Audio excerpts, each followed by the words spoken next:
Hi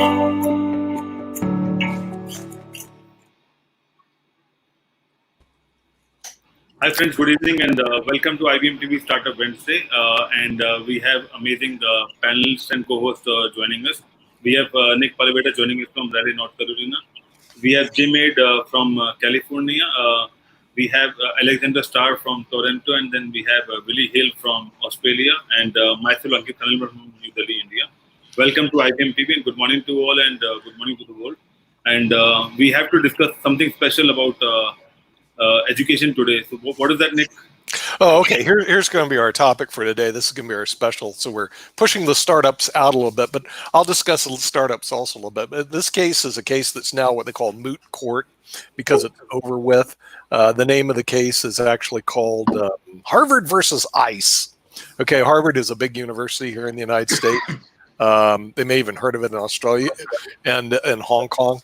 And what they did is they sued ICE, which is our immigration service, because what we're going to do is kick out all the foreign students. And here's the reason why. We're going to be discussing it today.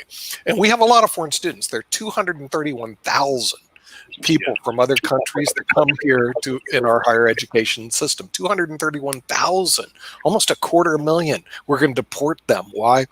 Well, because what happened is that they can only do online education at some universities like Harvard. And there's a rule that says if you're only getting online education, you can't be here in the United States. And if you're here illegally, we're going to deport you. That's basically what's going on. Harvard sued, 200 universities sued, and what happened was the person who wrote the rule withdrew it. Okay, so right now it's what they call moot court. There is no real there is no real legal decision that's going on. This all took place like last week. So when we set up this meeting last week, we were going to have all our subject matter experts on, and it was going to be a hot legal topic. But now it's kind of what they call a dead legal topic. But is it? Because in its administrative rule, it can come back like a bad disease. So who's going to be on later on today? Well, we're going to have Greg Budsman, who's the former dean, and he's been on before, the arts and letters at Southern Illinois University. Now he's a professor at Southern Illinois. Well, you learn about academia. They become deans, and they go back to being a professor, then become deans. Deans is more administrative, professors more teaching. He's going to be on in about an hour. We're going to have Holmes Stoner, the chairman of the American International Chamber of Commerce, who does have some skin in this game because he works internationally in the Pan-American region, which we have a lot of students overseas. A lot of them are listening to this show because they're online. And you know, deportation is not the most fun thing in the world to do, and you may not even go back to your hometown. I mean, it creates a lot of problems for students. And I was briefly an international student. I would hate to have the country I'm in saying, "Hey, we're about to deport you." Heck, I was in Russia. I was in bloody Alexander Starr's country. I had to go down with the police. They took me down to like these chambers in the middle of St. Petersburg. I was going, what happens if they just locked me up? No one would know I was here. But, you know, you have to trust countries to a certain extent. Okay, so it's a big issue. We're also going to have David Rubenstein, professor at Washburn University School of Law, who specializes in constitutional law and administrative law. Remember, these are con law and admin law issues. He's going to be on also today. So we have a very nice lineup of what I call subject matter experts who are going to be discussing some of the issues that relate to Jeff Brown at the University of Illinois. He may or may not be on if he's on briefly because, you know, school's ramping up, and he's the dean at the University of Illinois School of Business. He's been on before. So we're gonna kind of like co-opt the Startup Wednesday. In the meantime, I sent Alexander Starr, you, and I don't even know if I can discuss this, an offering memorandum to look at. I guess I could do that because they don't know what the offering memorandum is about. I'll send it to Willie Hill and Rakesh to look at also for review. But it gives you some homework to do this weekend. Yeah, Ankit. So I was an international student around 10 years ago, and our concern was not about, universities or maybe fees or what they want to do and all those things. Everyone wants to study in US because of exposure and also because of that OTP program. Because that program gives you a reason to work in US for 2 years without any trouble of H1, and then if you're good, then you'll get H1 file. And in India and around the world, I mean, because I'm a part of a lot of associations of international students because I never, revoke my access of that. So Mhm. they are talking about the program that how they will be able to work now for 2 years. That's the concern.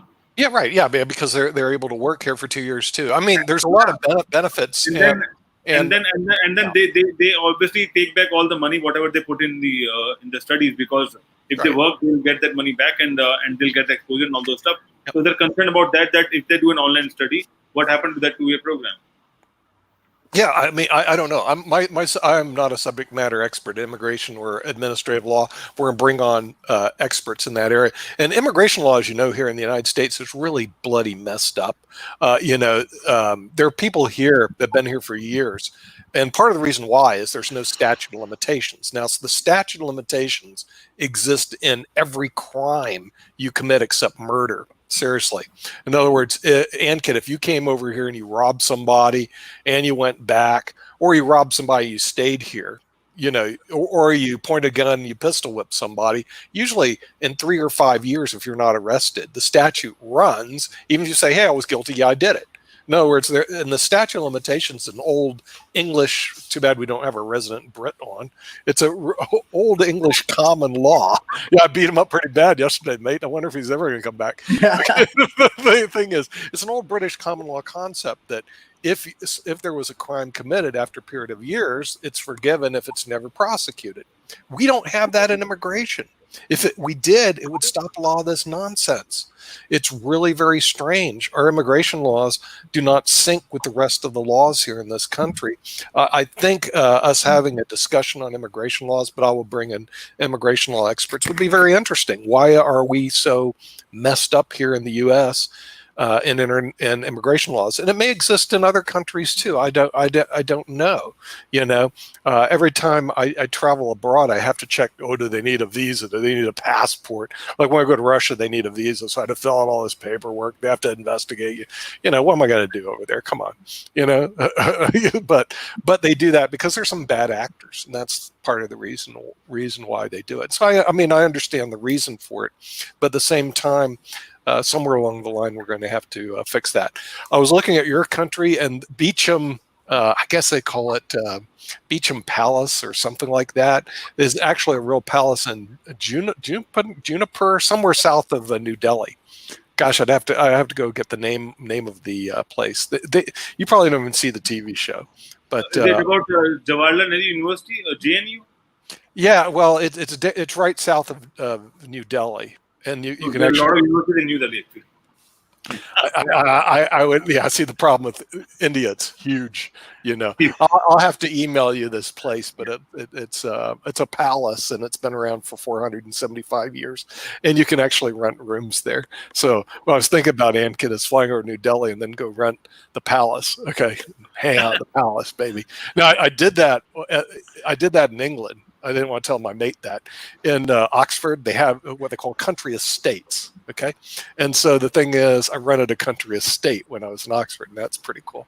Great way to travel. Downton Abbey? Actually, I did go see that. That is Highclere Castle.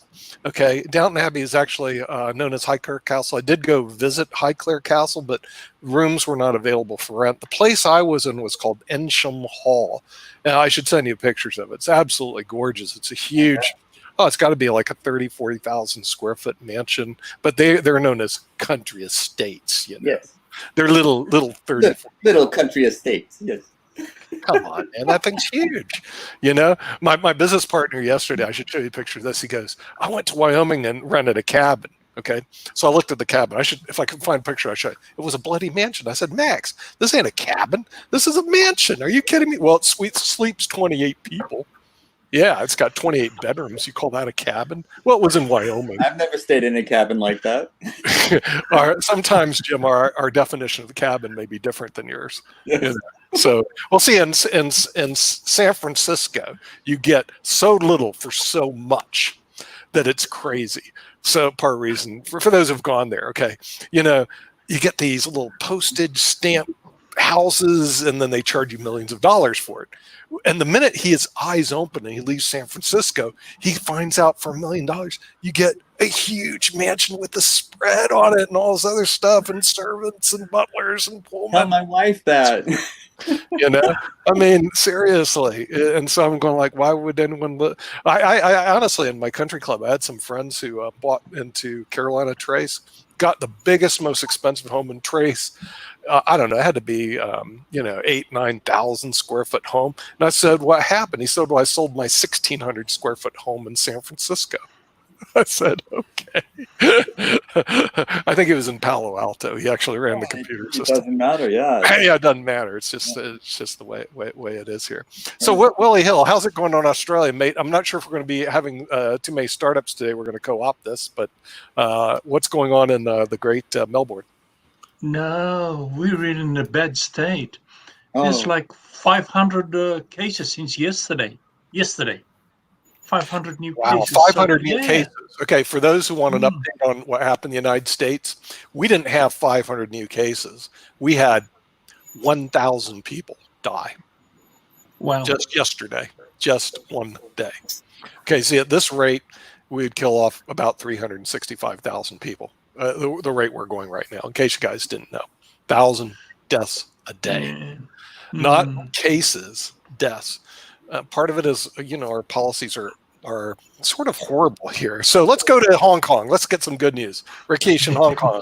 What's the death toll for Hong Kong for today? I think we lost one or two more people, but we've had about 115 new cases. Only one person died. Oh, One more really? person. One person. Yeah, we had 1,000. You had one. Okay, so the thing is, it's all a matter of country. Yeah, we're 7 million, country, but 30 million. but Florida did worse. yeah. Okay. Well, let's go to India. How are we doing in India, Ankit, when it comes to the coronavirus? So we have around 40,000 on an average daily cases, and then death rates are under 1,000.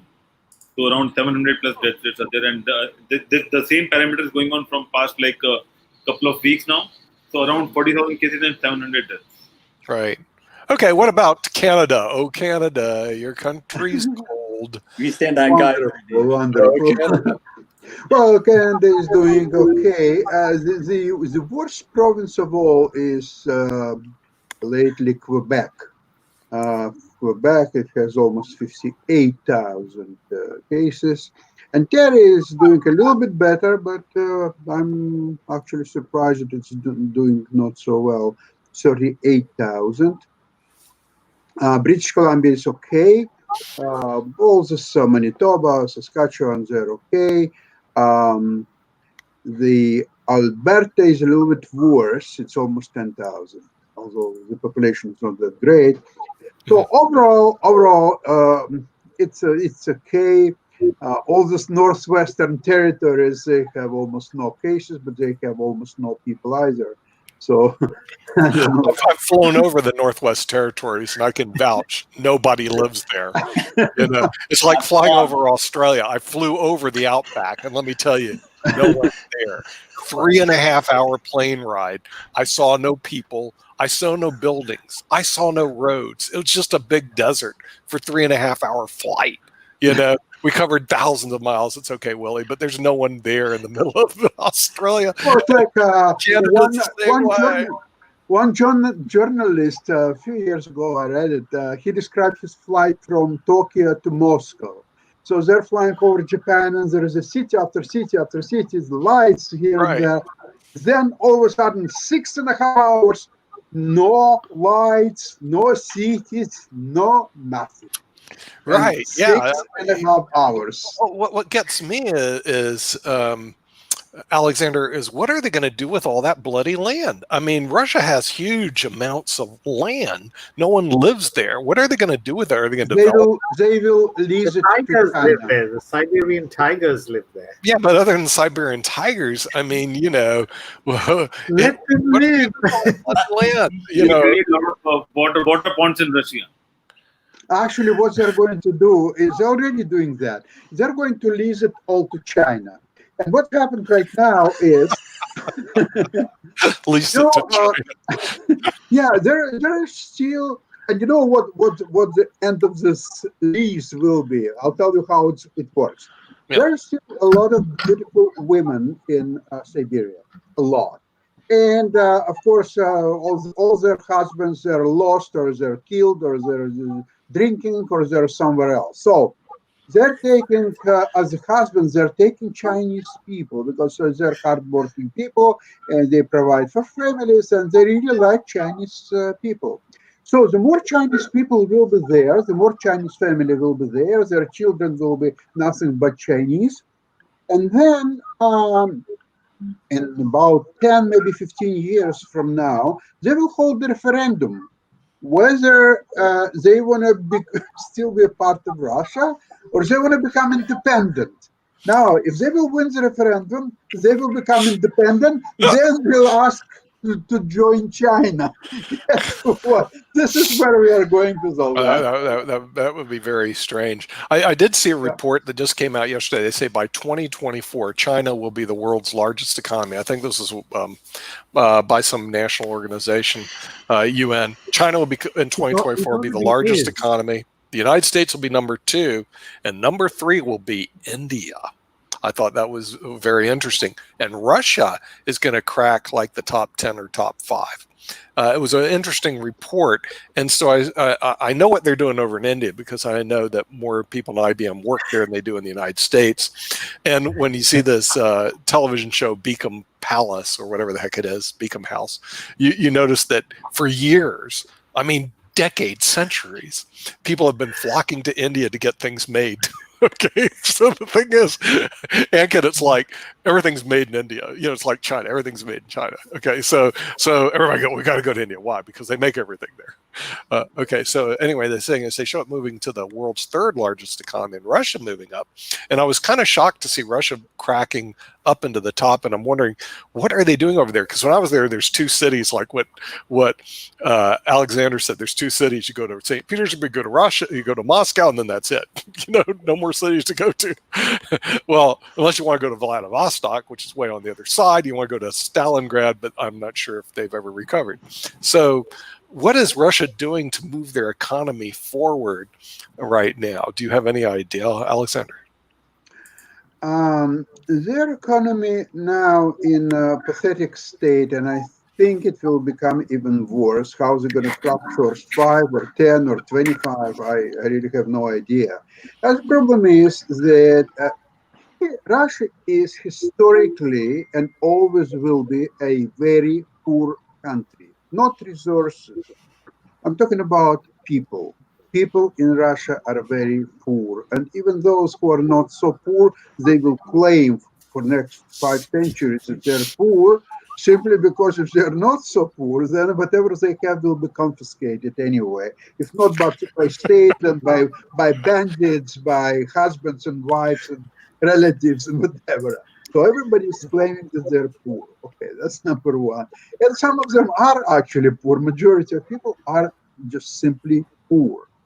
Now, when the country's population is rather poor, then there is no finances available, like public finances, IPOs or anything. It's all dead, and always was dead. And you know what? It's not even the right word, because dead means that something was somehow alive and then died.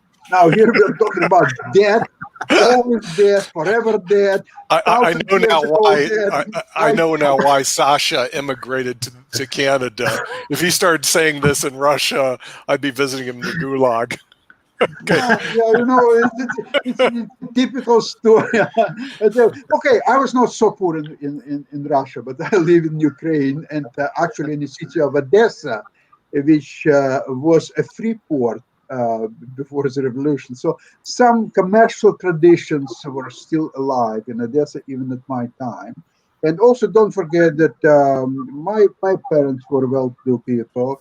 I supported myself through university by playing all kind of games, and if some people, some students sometimes would offer me a game which I never played before, So I said, of course I will play, but give me some good odds. And after getting good odds, I was playing that game. I could play even ping pong. I would ask, give me 15 points odds, and I will play ping pong. You are what we call here a hustler. It sounds like you're a You hustler, know what?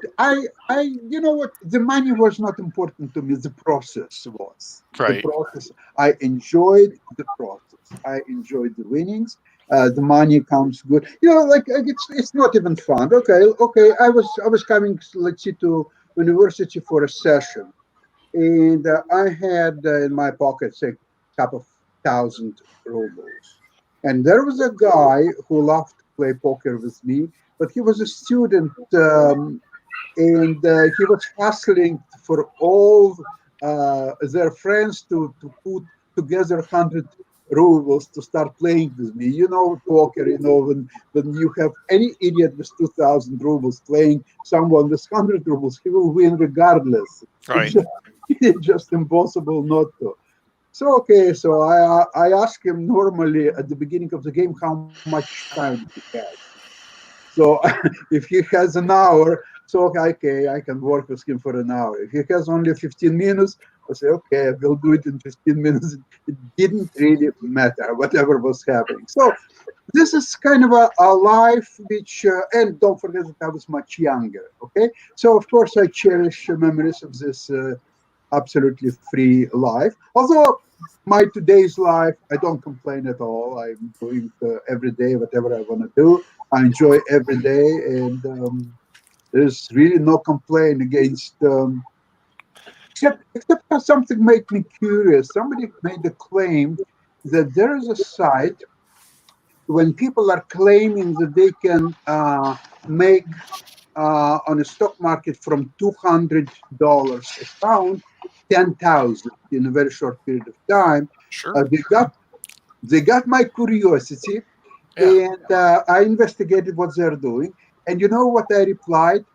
I Mhm. replied, yes, it is entirely possible Mhm. if they will add up deposit of $9,800. That's how they're gonna make that. Yeah, that's how you get how you get a small fortune, like they say in the stock You market. start with a large one. And it shrinks down. But Well, Sasha, it sounds to me like you're living the life of Riley. who's Riley? That's the old Irish expression for when you're at ease and comfort in your life. Oh yeah. Well, that's what you're supposed to do when you True, get older. Is that your life is supposed to get better, right, Jim? why not? And believe it or not, stock market is up today too. Oh Stock. my goodness, let me Well, check. I think it's because of I have to verify this. the vaccines that are coming out on coronavirus. In other words, Right. people are saying, "Oh, we're seeing the light at the end of the tunnel." In Oxford, they said they've developed a vaccine. Sasha's favorite color is green. Yeah, green. Yeah, and so the thing is, and we predicted this a long time ago. Ultimately, the treatments are going to get better, and the vaccines are going to get better. And I think that's the reason the death rate is going to go down per percentage of people that get infected. Yeah, but Trump yesterday said that it will get much worse before it will get better. That's because the thing is they haven't perfected all this yet, and we have so many people that got real sick in the pipeline without having all the how you say the resources to slow it down. One of the doctors recommended, hey, you can use quercentrin, so I bought that. Another one, a study just came out on SSRN for melatonin, and I was thinking that's kind of weird. I don't keep that, but that's a possibility. So there are some, and these things aren't going to get studied. The natural herbs, because there's no incentive for the big pharma to study.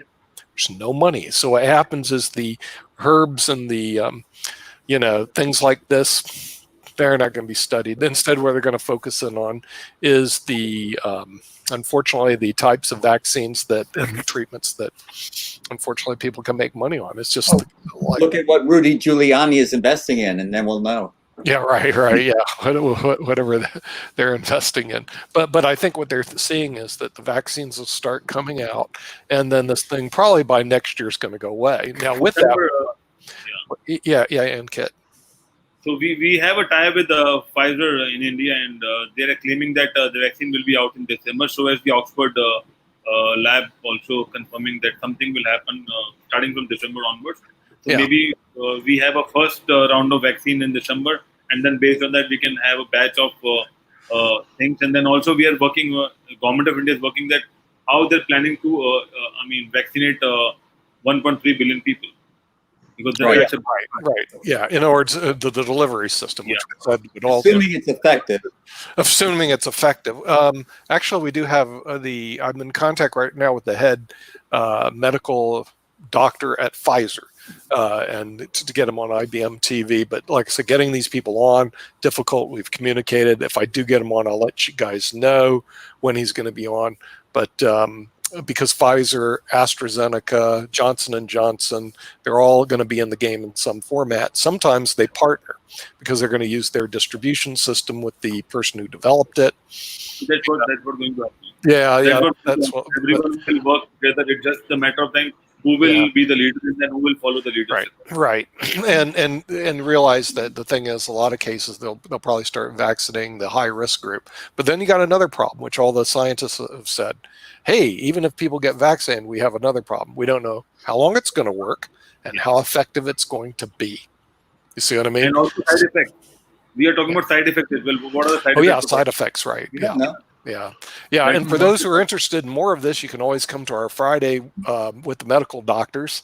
I have two more. Trying to get Dr. Moskowitz back on Friday, and also Dr. Bodine on Friday. So I'm trying to get some more doctors on the Friday show and Kit, because the thing is, just so that we're a little bit more up to date with what the medical answers are. The political answers are a whole different cat, and this bothers me that when the people that are leading the charge here in the United States are not subject matter experts, they are politicians. And Nick, how very bad interesting it story. is. I just have one thing. What time are we scheduling David K. Johnson for today? So. Oh yeah, David K. Johnson's going to be on today. Yeah, from my understanding. What time? I believe he's going to be on at noon. Good, because by 1 we close, I have right? to Yeah, by confirm- one we're going to be closed because we have the investing show coming up I have at to one. confirm him at, Today will be really something else. Yeah. Should I confirm it at 12 Yeah, noon? confirm him at noon. Yeah, because I also have, who else is coming on at noon? I think Rubenstein, the professor at Washburn's coming on at noon also. Because he just emailed me, so he just wanted to confirm what time he wants to. Yeah, noon. Yeah, because at 1 o'clock we have investment with Sasha. Comes on, and he promises a really good show. I don't know if he's going to have Fighting Shaquille on or not. It will be, Nick, it will be a mother of all investment shows. Oh, the mother of all investment shows. Oh. Yeah, listen, Nick, I wanted to, speaking about doctors, I remember a couple of weeks ago or so, there was a program on TV, on one of the stations, and they were talking about coronavirus, and there were a couple of Dr. Fauci, I think, was somebody else, and there was Larry Cadler, and announcer announced him as a doctor. Here is a doctor, this and that, and here is a Dr. Cadler. So nobody corrected him. And at the end of the program, when they already closing the program, then one of the doctors is in Fauci, and he said, please never take advice from Dr. Cadler. Yeah, well. Also, the thing is, see, with doctors, one of the issues is they also have they're specialized in certain areas. So, like a nephrologist and a radiologist, they don't know each other's subject matter. It's a whole different world. No, but Larry Cadler, he's a financial analyst on. Oh, okay. So he has a PhD. Right. Yeah, he's not a medical doctor. I understand. In other words, the thing is, see, I have a doctorate degree. It's a Juris Doctorate. Yeah. Don't let me operate, and don't let me do anything. Okay. In other words, I go practice constitutional law. Yeah, I won't even do constitutional law because I don't have that subject matter expertise. So I kind of like stay in my own little area. But the thing is, and the people that are Juris Doctorates and the people that are PhDs and medical doctors in academia, they don't even recognize the JD. The American Bar Association did this. They said you must recognize it. So the ABA goes, JD is equal to PhD. And then the PhD goes, no, it's not. Then the lawyers go, well, you have a PhD, but you can't go to court. Ah. Okay, so the thing is, they fight, they squabble and fight among themselves. It's absolutely hilarious. PhDs and JDs like clash, like it's a big deal, and stuff like that. But Well, yeah, the same thing it's happens what in it is. PhD land, because if you have a PhD in, say, literature, you look down at someone who has a PhD in education. I mean, Oh yeah, that's right, not a right, yeah. Well, it's funny because when I was in college, they actually had almost a hierarchy of what universities you go to, and even in engineering, okay, Yeah. which I was counseled not to go to because they said there's no degree at the end of that rainbow. It's like, oh, where over the rainbow? There's a degree in engineering somewhere way out there, okay, which means you never get to it. But they had electrical, chemical, mechanical, you Absolutely. know, um, Civil. whatever else, civil, right? In other words, they have like this hierarchy of engineers. I go, what are you guys doing? Well, it depends on what engineering degree you got. It makes a big difference. And I was going like, well, here's the degree I'm going to get. I'm going to go, and I got some really bad jokes to tell you about lawyers with engineers. I can't even say it on television. They're really bad. Lawyers, doctors, and engineers. I'll have to do that in private. But there's a really great joke on that. But in law, they tell you, hey, go to political science. And boy, that is talk about that's opinions. So I went to business administration because I didn't see where's the substance in this stuff. And business administration at least business has substance. Politics doesn't. Now with that, we're looking at politics in America. I don't know if you guys followed that overseas, but around September 4th, we have been debating about having a political show on IBM TV. So maybe I should get some thoughts on that because we've been counseled by our friends at IBM. Well, you got to stay away from politics, which I understand because we don't want to make any enemies. That's the reason we don't say anything bad about countries, or at least we try not to. Don't want to make any enemies. But what are your thoughts about having a political show on IBM TV? I'll go to a person who knows a lot about politics first. Jim Eade. Well, I would also be in favor of it, and I think we should have a show on religion as well. I'm just kidding. But I do think that the politics is very controversial, and people have real good, strong arguments on different sides. And you can have a productive conversation and enlighten people rather than this back and forth, people hating one another. So Yes. I think too, if we have the right leader, we could actually discuss political issues Right. Without going into this extreme stuff, which on Facebook they camp out on both sides of the equation, and then it's like It's almost impossible to have a civil discourse.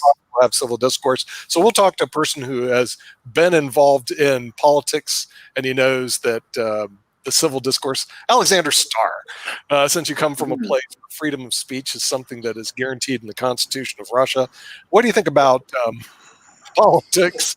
It is. It's in the Constitution. Read their bloody Constitution. What do you think about a political show in IBM TV?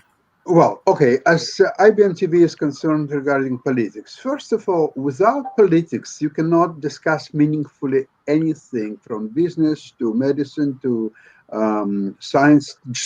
There's no subject that you can completely isolate from politics. Even chess, there's a lot of politics in chess. Absolutely. Okay. He was telling me that. He said he was on. See, I was wondering why Jim was so sociable. Because chess players, as you know, Sasha, when they're good, they ain't sociable at all. Here's how they think about people. It's what happens on the board that counts. And then Jim shows up, and the guy actually can get along with people. I thought, this guy's weird. How can be a chess player and gets along with people? That's not good. And then he told me, well, I served on the FIDE board, and he did the political route on chess. And I said, why is there any politics in chess? There shouldn't be any. Right? Oh my goodness gracious! And that's what he said. He was going like, "It is political." Okay, talk to me, Sasha. Politics. Chess. First of all, I mean, just finish with chess politics. Let me ask you. Okay, here's a FIDE, International Chess Organization. How you can trust organization or even see it as a functional organization where a country like, let's see, United States of America has one voice, and a country of Somali or Rwanda also have one voice, okay? So you rule it out as a nonsense, as completely dead and organization which has to be absolutely forbidden on territories of countries like United States and other law-abiding countries, at least that. And hopefully it will happen soon. Yeah, well, no, I understand the problem. It's like Rwanda having one vote equal to the United States. I mean, we should have 50 votes. We got 50 states, and they don't take in. College. What about Pardon? California having 2 senators and North Dakota having? Well, that's the reason they have electoral colleges is because they want to balance the states with the House of Representatives. You see what I mean? In other words, they had this balance. 13 states. Yeah, but Fiji doesn't have that, apparently. In other words, like Rwanda has an equal voice on the table of the United States. Okay? I mean, that's ridiculous. Remember, I just want to mention you. Don't knock Rwanda. It has the highest percentage of female, parliamentarians. Oh, they do. Okay, all right. Hey, good Bravo, for Rwanda. bravo. I was not aware of that. And Kagame is 100 times better than Trump. Oh, Okay. Wait a minute. That's a low bar, Rakesh. Yeah, that's true. Well, let's go to the voice of Hong Kong and the voice of free speech. Since you're in Hong Kong and we know that China is really having to hit into free speech, it's in their constitution. Okay, just to let you know. So, Rakesh, what about a political show in IBMTV? What's your thoughts? Well, I'm okay with it. I'm fine. I think no matter what you do, politics is all about people, and you cannot have a show about people without politics. Yes. Okay, so he seems to be okay with it. Now we'll go to Ankit. So he represents more people than all of us combined. He's got 1.3 billion Facebook followers. Ankit, what about a political show on IBM TV? Till the time we'll talk about politics and policies, that's fine. But if you started talking about the political leaders, then the problem started rising. And then you have parties like ABC, and then people started talking about their own representatives, and that's the problem. So till the time we talk about good policies, yeah, and the reason I'm saying is the coronavirus topic is going to start fading away once that vaccine comes out. People aren't going to be interested. And what's going to happen here in the United States, starting around Labor Day, it's all going to be about the election. In other words, it's going to dominate the news. It's going to dominate everything, and people are going to run to each side. Frankly, it's going to be hot. From September to the end of the year. Facebook, a couple of things on the media side. Facebook is thinking about pulling all their political ads. And then the traditional media, ABC, NBC, and CBS have said, we're going to have no new shows this year. Now think about that. This is traditional media. They're going to have no new content this year. And I was going like, why? Because they can't produce new content. You see what I mean? And the thing is, our plan at IBM TV, we're going to add 100 new shows this year. So we're going to bring in new content while they're not going to have any new content. But see, again, their content's different. Their content is like Tough Man Survivor, and people are ripping apart an automobile.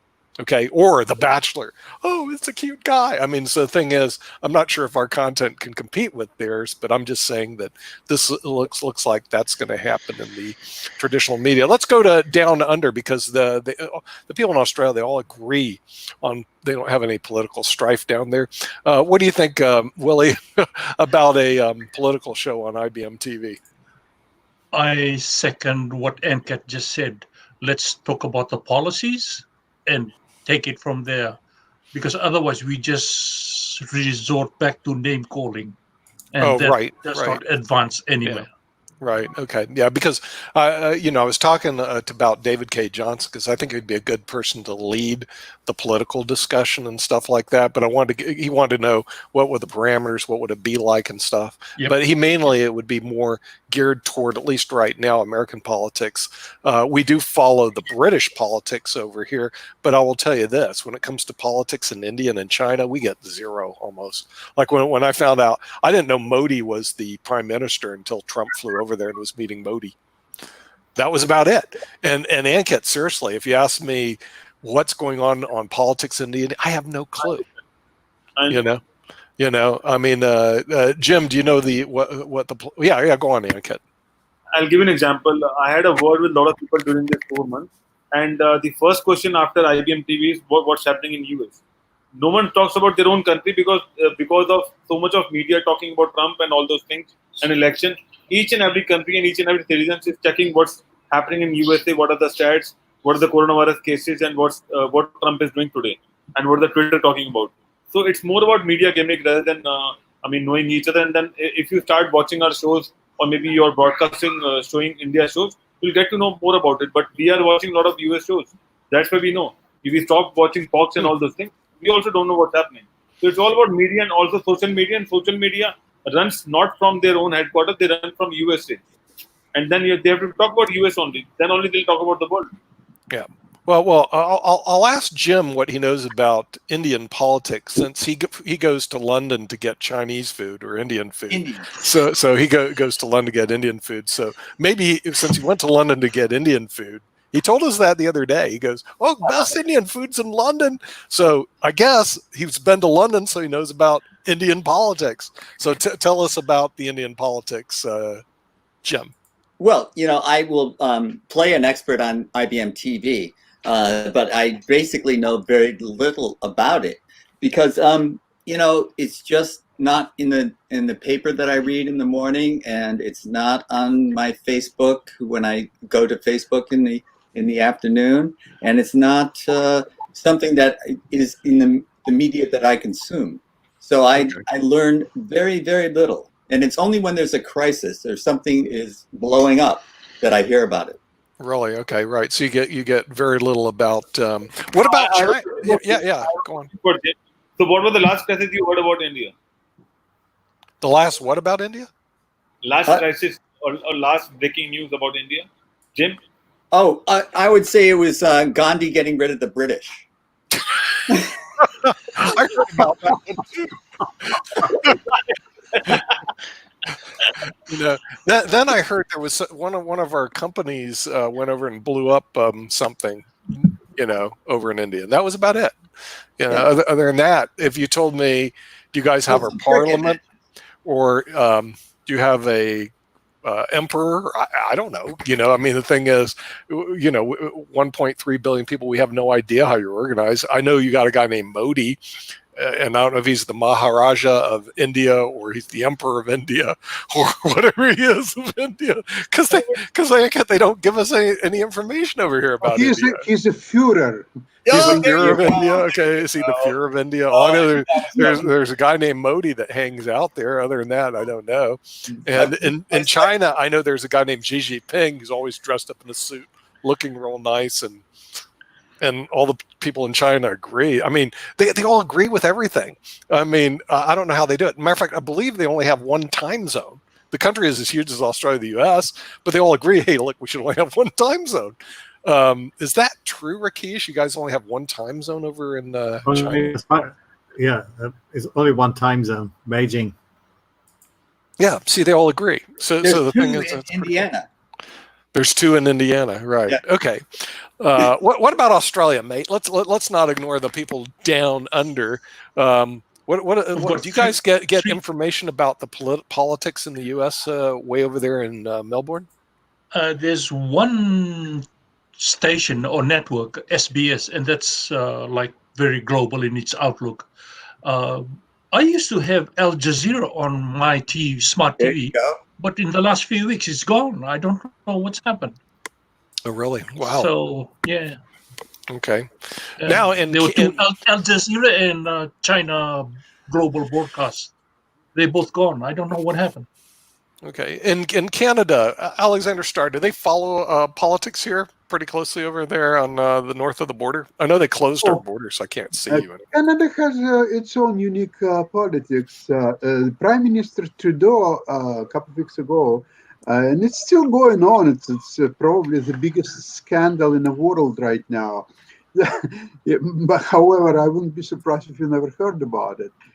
He was accused that his mother, Margaret Trudeau, she was getting, I think she's got $275,000 in the last 3.5 years as a speaking fees for one of the charity organizations where when someone heard about that, and he's, how dare is he to pay her $275,000 only in 3 years? She is underpaid. He is a murderer. Let's get rid of him. So one people want to sue him because he paid the money of charity money to his mother, and other people want to sue him because he paid so little. So what do you want to do about it? Yeah, that didn't make but a little bleep here in the United States. Canadian I'm not scandals. surprised I never heard about that, because who cares about $275,000? Yeah, in the United States, that's just the tip that one of the senators get when you take them to lunch. Absolutely, yeah. Here in the United States, anything again, less than $1 trillion okay, is not worth even talking about. Listen, see, I have back there my U.S. Senate cup because I actually did some work on the Hill. Okay, and here's the work that you do. You meet with your senators and congressmen. All right, then you write them a check to their campaign. Okay, that's it, through your PAC. Okay, Which is legal. It's perfectly, they call it perfectly legal. David K. Johnson would go crazy. He goes, so what do you used to do when you're in Washington, D.C.? I said I wrote checks to congressmen and senators. Well, why'd you do that? Because I wanted to talk to them. Okay, in other words, what do you want to talk about? Now, back then, it was mainly, I was working with the insurance lobby. It's called the National Association and NAFA, National Association of Insurance Financial Advisors. Okay, a lot of people don't even know what NAFA is, but I'll brief you. The National Association of Insurance Financial Advisors is the 12th largest PAC in the United States. It was designed as a political action committee. They meet, back then we were meeting twice a year, and we had one big meeting in Washington, D.C. It was a congressional conference to go lobby the congressmen and tell them, don't touch the cash value of life insurance. Make sure that the taxation of insurance is always, upheld. All right. And we got all the congressmen and the senators agree that they'll keep the laws of taxation of insurance positive. And then what we did, because I was on what they call the Government Affairs Committee, we would write checks to the ones that agreed with it, just write it to their campaigns. Thousands of dollars every week I was meeting, just writing checks to congressmen and senators. I was going, this is a stupid job. I mean, in one respect, you had a lot of power, or at least you felt you did, over senators and congressmen, because I even got them to go to Campbell Law School. Dun, dun, dun. I'd invite them to go to law school and meet with the professors. They go, how'd you do that? I literally had the people at Campbell Law School, how'd you do it? I said, well, I write them checks. So I ask them to show up. They show up. You get U.S. senators to show up? Yeah, but you write them checks, but not directly. You write it to their campaigns. It's almost like this is a big revelation. Come on, guys, where you been? It's almost like the education universities don't understand the whole concepts of PAC. Didn't they read Citizens United? I know when David K. Johnson gets on, he'll hammer, it's the worst thing in the world. Maybe. It is what it is. That's Nick, I got a master's degree, and then none of that was in my education. Really? Okay, so you never taught how politics works. Right. It's called. It's real simple. You write checks, nobody to their told me. campaigns, because remember they have a real problem. Every 6 years or 4 years, they have to run for election, and they have to raise millions of dollars. And what about the House of Representatives? You got to run. Yeah, same thing. I met with some of the people who were with the House of Representatives. Someday I'll post all the pictures. I got a lot of pictures with this.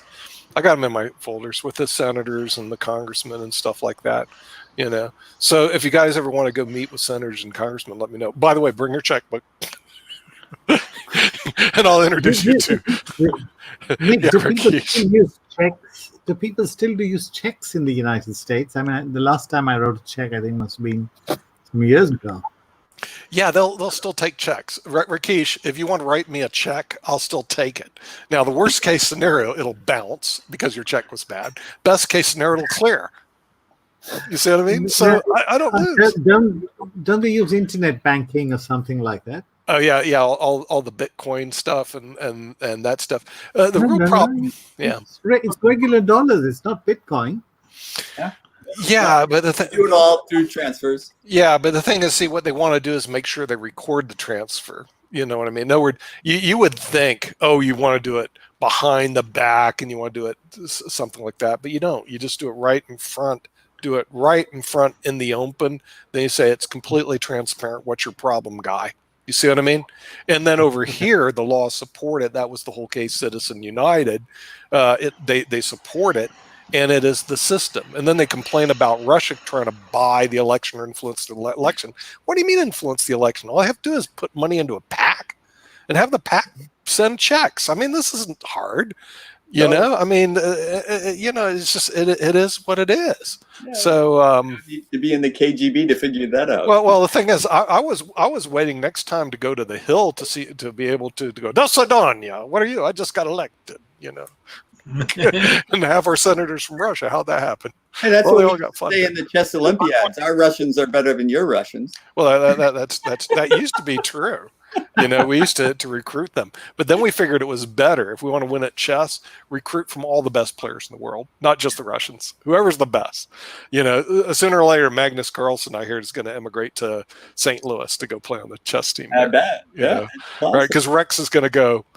Rex knows. He goes, I'll just write the check. Well, yeah. Magnus will be here. Rex didn't know where he was by not writing some checks. Yes. Yeah, right. I mean, that's the name of the game. So, Ankit, you're gonna beam on. Yeah, because my plan is to go to India and write checks. This way, I'll be able to get my 1.3 billion followers.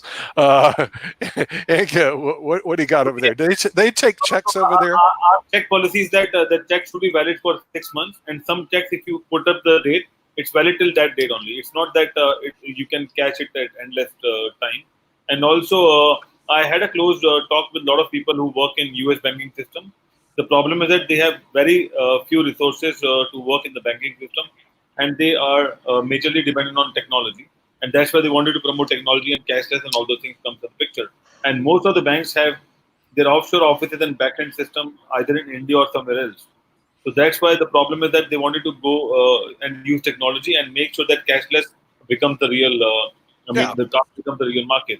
And that's what it is. And also, there's a lot of privacy and all those things matters in US as compared to India. So because of all those things, they wanted to promote digital banking.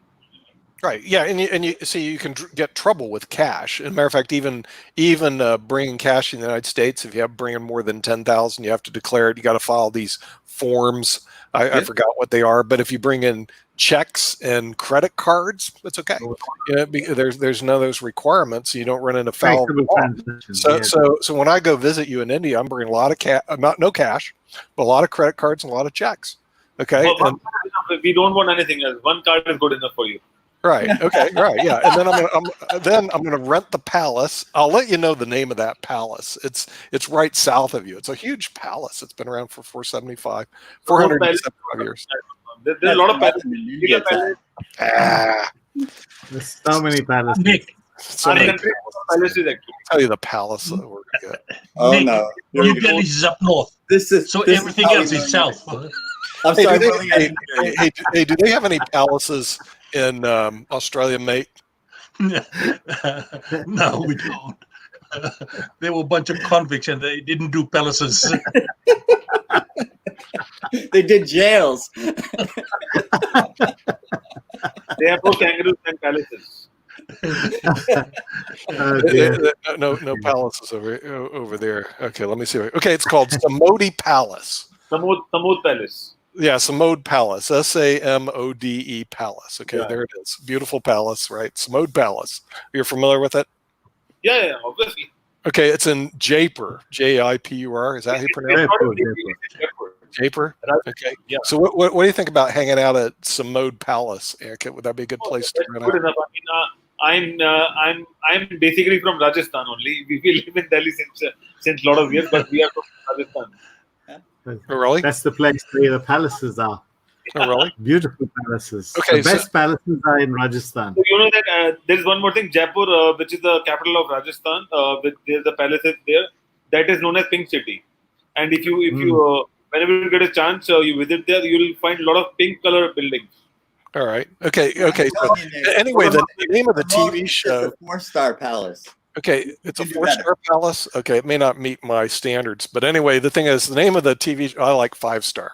or better. Okay, We have 7-star as well. We have 7-star palaces as well. And that, 7-star palaces. Mine only goes up to 5. Okay. Anyway, the name of the TV show is called Beecham House. You can probably see it on BBC or PBS or someplace. Beecham House is the name of the TV show. I'm writing it down. Yeah, you got to go see this. It's called Beecham House, and it's actually filmed in Samoti Palace in Jaipur, Jaipur. Rajasthan. Rajasthan. Okay, right. So the thing is, I was looking at the TV show, looking at the palace. Then I found that I could rent it out. So I was going, hey, that's cool. So and I was going to go meet with Ankit as soon as this COVID thing's over with.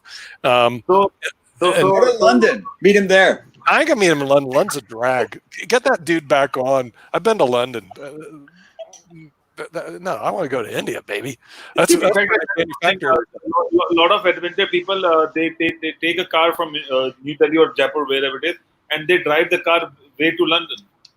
They drive to London from. Okay, actually,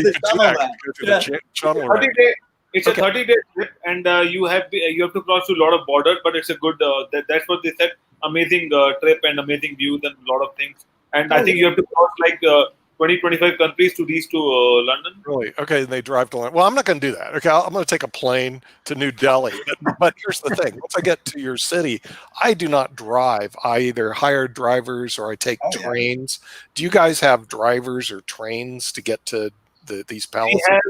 We have drivers, trains, we have butlers, we have everything. You have to come there and we'll experience a different world altogether.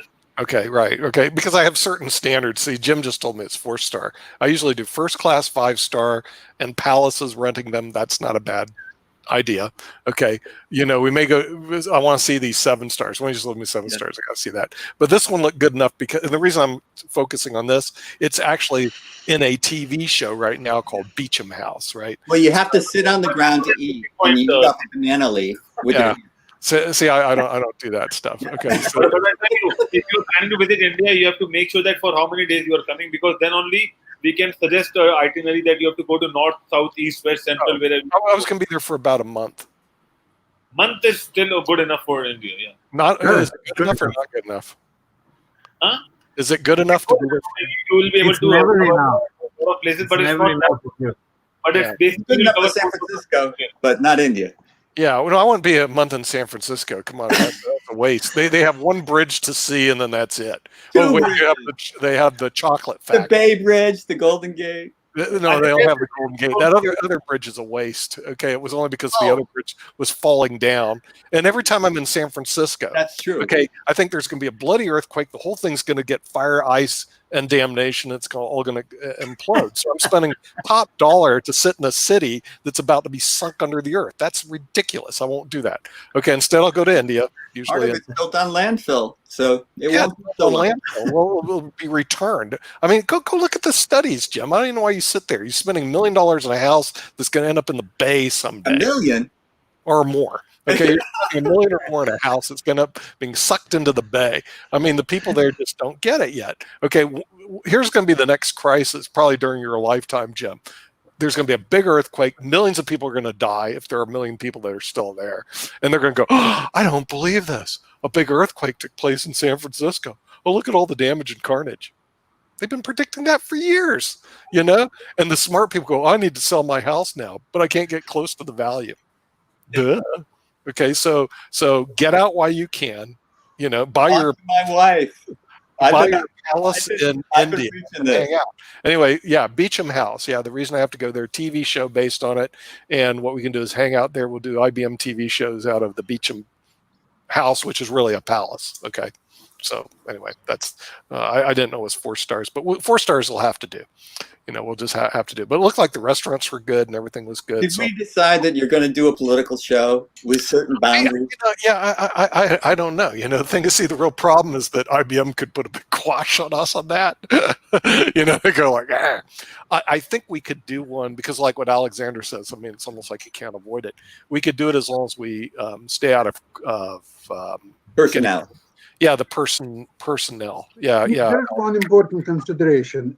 If you think that your audience, like probably all the population, let's see, a few months before election, it would divide evenly, 1/3, let's see, Republicans, 1/3 Democrats, and 1/3 independents or undecideds or whatever they are. Okay. Now, the closer we are moving to election, that 1/3 of undecideds, they will start polarize, and some people will go to liberals, and some Democrats, and some people will go to Republicans. So, of undecided whom you would like to serve, more or less, the audience will become smaller and smaller and smaller as we are moving toward election. So, if you are not doing any political programs, you will alienate, say, 45% of whoever will vote for Republicans, 45 those who will vote eventually for liberals, for Democrats, and you will please only 10%, if not less, those people who don't care about politics, who are undecided, and who don't give a damn about politics, or so on. So your audience is decreasing as we're moving closer to election. Yeah, I would believe, I would say that would be true, but it would start off pretty good once it starts off the election. Let's ask somebody who quantifies things. Professor Busman has arrived, and he's a math guy. So the thing is, math and politics mix really well. But here's the issue that's I going have to my calculator. So. Yeah, we'll calculate this one. Dr. Budsman, should we do a political show? We haven't done one. We've been counseled. You got to be careful. A political show on IBM TV. What's your thoughts? Well, I think it would be an interesting discussion. You know, I think it's a situation where it has to be well moderated and well facilitated. I mean, you know, it depends on if you decide to really have a broad cross section of political opinion on the show. Right. I mean, you look at the kind of shouting heads kind of stuff that goes on in network TV. Yeah. You know, the conversation can pretty easily degrade. Right. Unless you're careful. And so, you know, I think, you know, there's got to be some ground rules if you do it, I would expect, you know. Right. Yeah, I was going to ask David K. Johnson to be a moderator on that because he tends to follow this political stuff. But at the same time, we don't want to get it into a big negative thing, you know, for IBM because IBM TV is engaged in all this political junk. Sure. But at the same time, here's my belief: when we hit the around Labor Day, from Labor Day till the end of the year, it's all going to be about the U.S. election. I mean, every day there's going to be something from the U.S. election. So we've been talking to the board about creating a political show on IBM TV, and I'm going, well, there's good and bad. Here's the good: our rating every time we put David K. Johnson in politics, ratings go off the roof. In other words, because he wrote the book, The Making of Donald Trump. And you say Donald Trump, our ratings go off the roof. I'm just letting you know. So it's the way it is. But we'll ask Holmes since he's joined us, and he's totally apolitical over there. Oh, yeah. He lives in California. Holmes, what is your thought about putting a political show on IBM TV? Well, first of all, you get a lot bigger audience. That I know. Okay, but what about actually doing it? What's your thoughts on that? Well, I could contribute greatly to that format. Okay, we got one. Okay, Yes. all right. Okay, so we got one. Yes. Okay, because my leaning right now is to do it because no matter how whatever happened, Holmes, we're gonna get sucked into political conversations right after Labor Day. COVID-19 is going to start dissipating, and politics are going to start rearing their ugly head, and we're going to get sucked into it. And so I figured rather than getting sucked into it, let's get prepared. Just like when Ankit started doing the shows, he started putting on the COVID-19 shows, and because our prediction was COVID-19 was going to be the biggest subject matter for the next several months. Because a lot of the media, it's here today and gone tomorrow. In other words, they're very ADD. By next week, there's a new topic. That was going on for a long time. But then we saw COVID-19. We said, look, COVID-19 is going to be around for a long, long time. So now our prediction is... Let me interject something. Yeah, go ahead. Yeah. You know a company called Live Nation? No, what's Live Nation? Live Nation used to be called Avalon Attractions. They're the largest concert promoter on the planet. They do anything from Billy Joel to 50 Cent. If they're in concert, these guys put on the concert. They're concert promoters. So any of these large events, including the Olympics pre-show, the halftime at the Super Bowl, it's all done by Live Nation. Live Nation has not scheduled a live concert until 2022. Wow. What did that tell you? Yeah, COVID-19 is going to be around. You know, only COVID-19. COVID-19 was the first strain coming out of China. There have been 61 mutations since then. Yes. Okay. I don't know where they went off by saying that if we give this vaccine or whatever, it's going to go away. There's 61 mutations in the last 3 months. Wow. Okay, because the thing is, here's what I just came off the wire on media. ABC, NBC, CBS, all the major media in the United States is going to stop new programming this fall. You're going to see no new programs.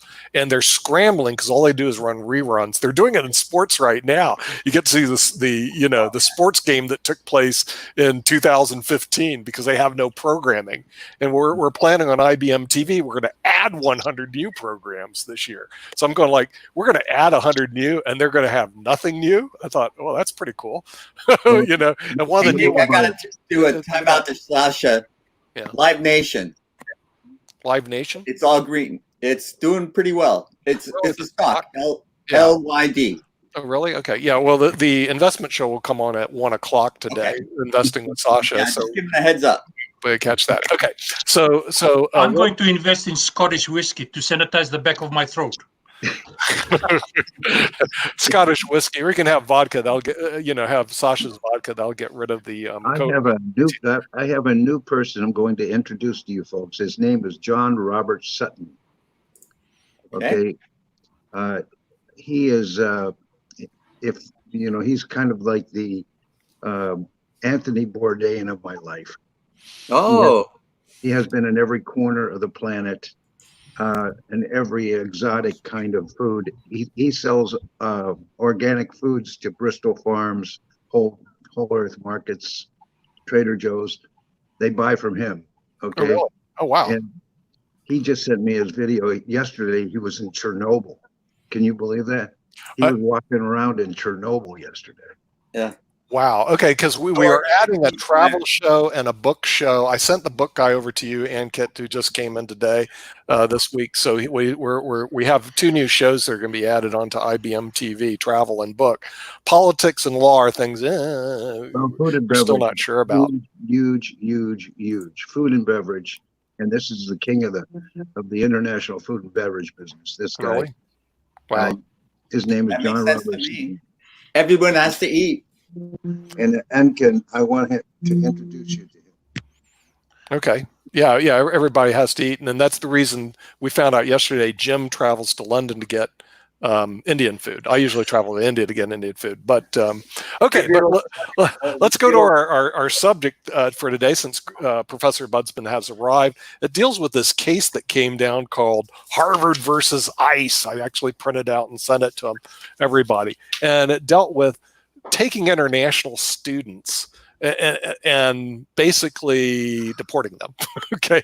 Especially if your school goes all online, which if you look through it, and at noon we're going to have a subject matter expert who's a constitutional law professor at Washburn University Law School come on to address some of the constitutional and the administrative procedures, because I know what happened, but here's the problem I have, Professor Budsman. This could actually happen again. It's like a bad disease that can come back because it was and I'm going to get clearance from our subject matter expert. Am I right? In other words, because it was an administrative, regulation, and they said, oh, if you just take classes online, you can now stay in the United States. Then they changed their mind, said we're going to deport you. Now they've changed their mind again, saying no, you can stay, which means they could change their mind again and say they'll deport you. Okay. Yeah. Well, so actually, what do you do when you're in that world? Yeah, it's fascinating because, in fact, the executive order that came down on July 6th actually was returning to the existing policy that's in place for international students. Normally, international students who are in this country on either F1 or J1 visas have to take a certain percentage of their classes face to face. They have to be on ground in classrooms, and this has been in place for 30 years. I mean, so in other words, it wasn't that the July 6th order suddenly deported students. What the July 6th order did was actually said we're going back to the previous set of rules. Right. And the previous set of rules are mostly about keeping track of international students once they're here. Mm-hmm. So in terms of the State Department and Homeland Security, it's okay. Well, we're going to give you a visa to come here and study, but we want you physically to be in Cambridge, or we want you physically to be in Urbana-Champaign. And so if you're taking only online classes, we really can't keep track of where you are. Right. And so part of the rules surrounding F1 and J1 visas was simply saying you have to take a certain percentage of your classes face to face, so we know that you're physically where you say you're going to be. And there's no other way they could track that unless you just take the class, right? There's other ways you could do it, but that's in some sense that's the simplest way, right? I mean, you're supposed to be here studying, and so you're, other than that, there's a certain level of scrutiny that I don't know if you have the person power to be able to do, right? I mean, how do you put a tracking device on all these students or something? I mean, right? Yeah, it's called a cell phone. Yeah, well, there's ways around that too, So, but what this order, and then in March, on March 13th, when Trump put in his state of emergency, what they said is that they're actually putting those rules aside. So now, obviously, we're in an emergency, new rules apply. And so students now can take all of their classes online. So the July 6th order was we're going back to the old rules. You've got to take a certain percentage of your classes face to face.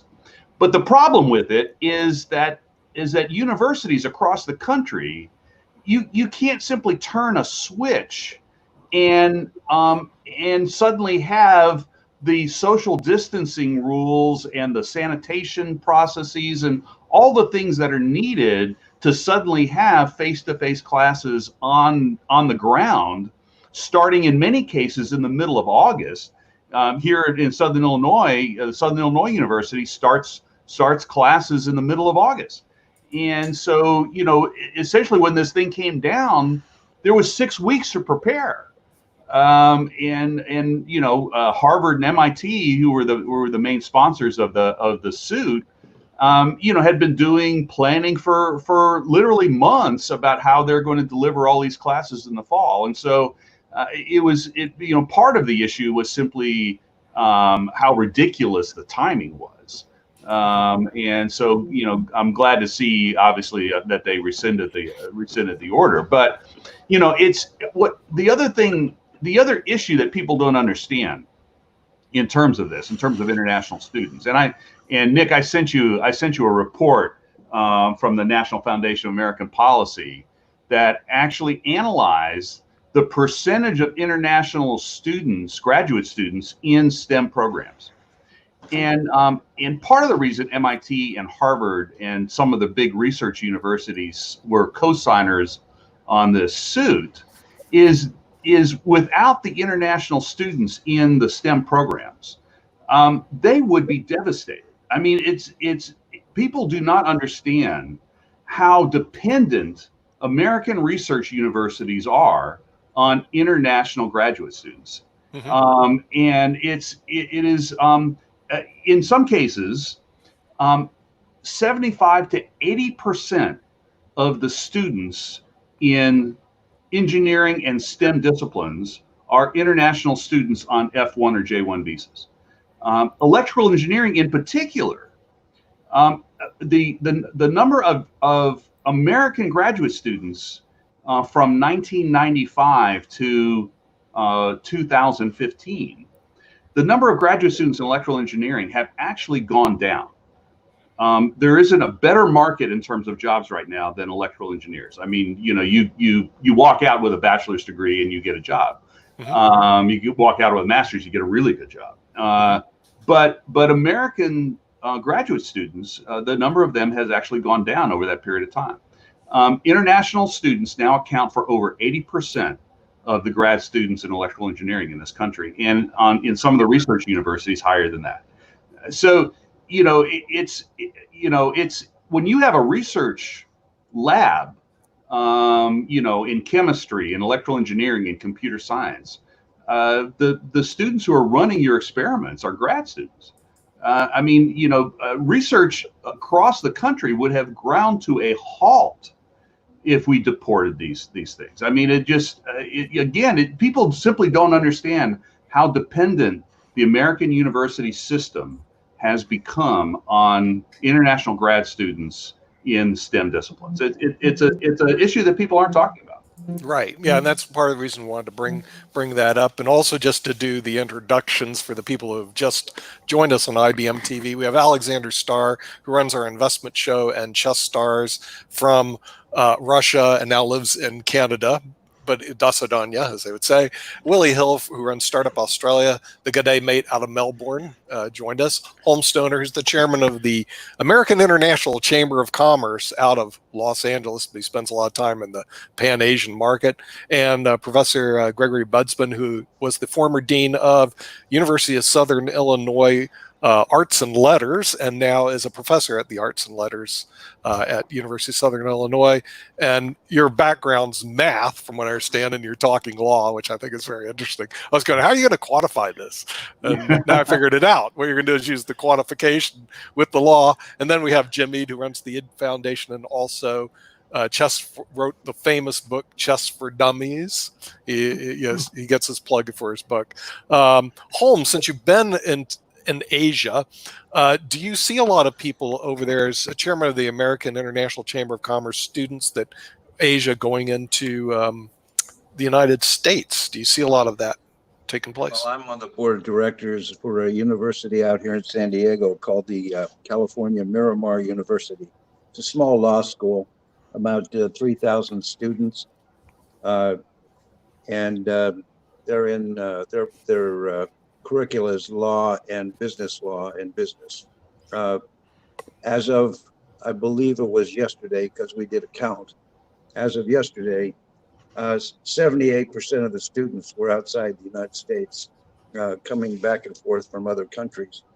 If that law went into effect, this university would be out of business in a few hours. Wow. It's that simple. Yeah.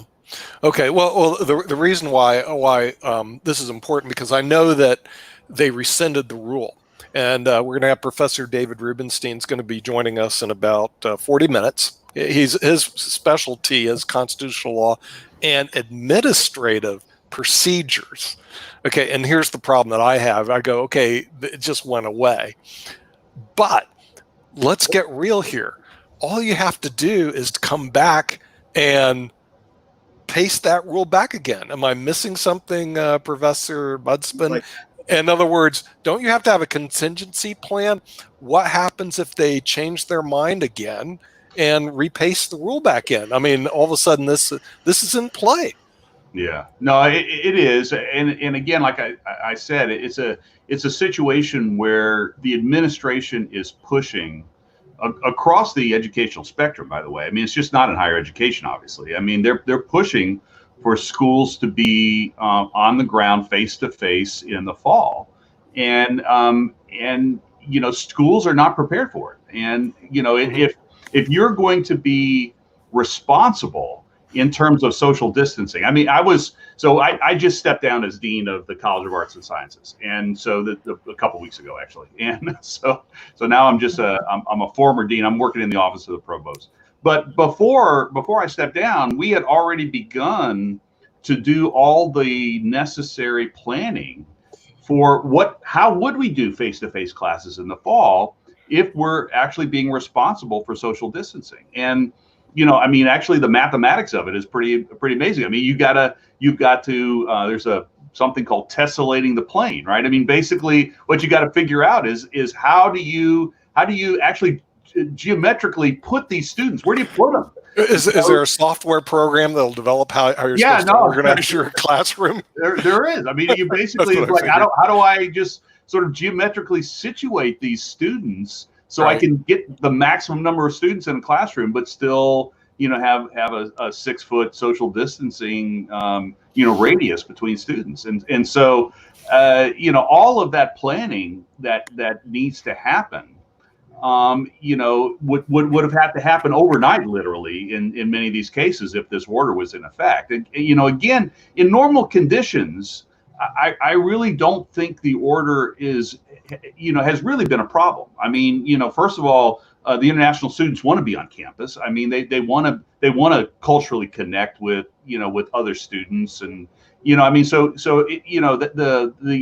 only issue with the ruling was the fact that we're not under normal circumstances. I mean, we're in a situation where physically holding these classes in any sort of normal conditions is simply impossible. Yeah, but see, this is what, though, I want to discuss with David Rubenstein when he goes on, the professor at Washburn, the legal aspects of rulings like this. Note, this ruling was not done by a vote in Congress, correct? Yeah. It was not done by a vote in people. It was not done by any vote whatsoever. It was an administrator creating the rule, which can also change the rule. So the people in Russia, like Alexander, goes, well, we're a democracy and people vote for things, or Australia, we're a democracy and vote for things, or even Jim may think that we vote for things like this, but that's not really what happened here. What happens is an administrator, a bureaucrat, literally can just write a line and say, oop, you're in, or oop, you're out, and then everybody else has to move right or move left. There was no vote in Congress. Would that be correct, to your knowledge, Professor? Yeah. No. There was no vote in Congress. I mean, this was simply a policy that came out of Homeland Security. I mean, Homeland Security does, in a certain sense, does this more often than we would like. I mean, they change the rules and the policies with respect to immigration and visas all the time, and without votes in Congress. I mean, it's not, and some of that is to be expected. I mean, you're not going to have a vote in Congress every time some issue it changes, but something like this that literally affected a quarter million people, close to a quarter million students would be affected. Hundreds of thousands of students were affected overnight. Right. Without any real debate about it. I mean, that was the thing, and it was clear that this administration is pushing an agenda in terms of having education on the ground in classrooms in the fall, and this was you talk about your political show, Nick. I mean, educational policy issues in the fall, and what's going to happen if certain governors and Nick, we're both from Florida. Right. And Ron DeSantis is case number one about how not to handle a global pandemic, as far as I'm concerned. You think?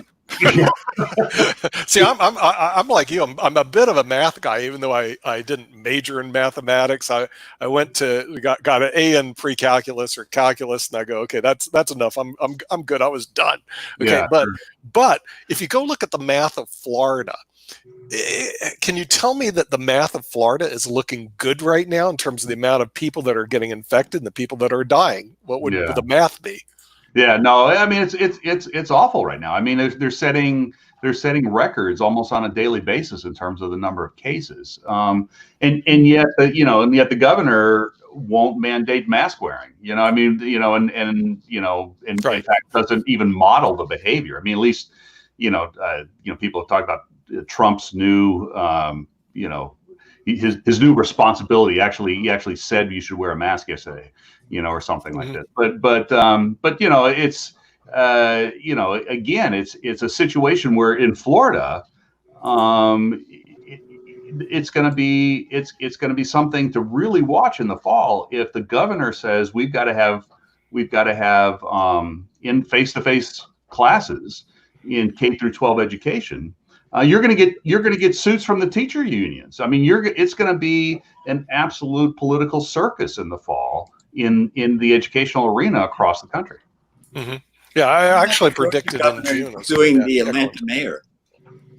Yeah, no, that's Georgia is another perfect example. Yeah, where the governor is trying to rescind an order of the Atlanta mayor in terms of mandatory mask wearing, and there's a certain number of governors in the country who seem to be trying to be Trump's best friends or something, right? I mean, it's like, how can we show that we are the most loyal governor to President Trump, and what can we do to try to make him notice us or something? I don't know, but Kemp, but the governor of Georgia is another perfect example of sort of a disaster waiting to happen, I think, in the fall in terms of education, if this thing goes through.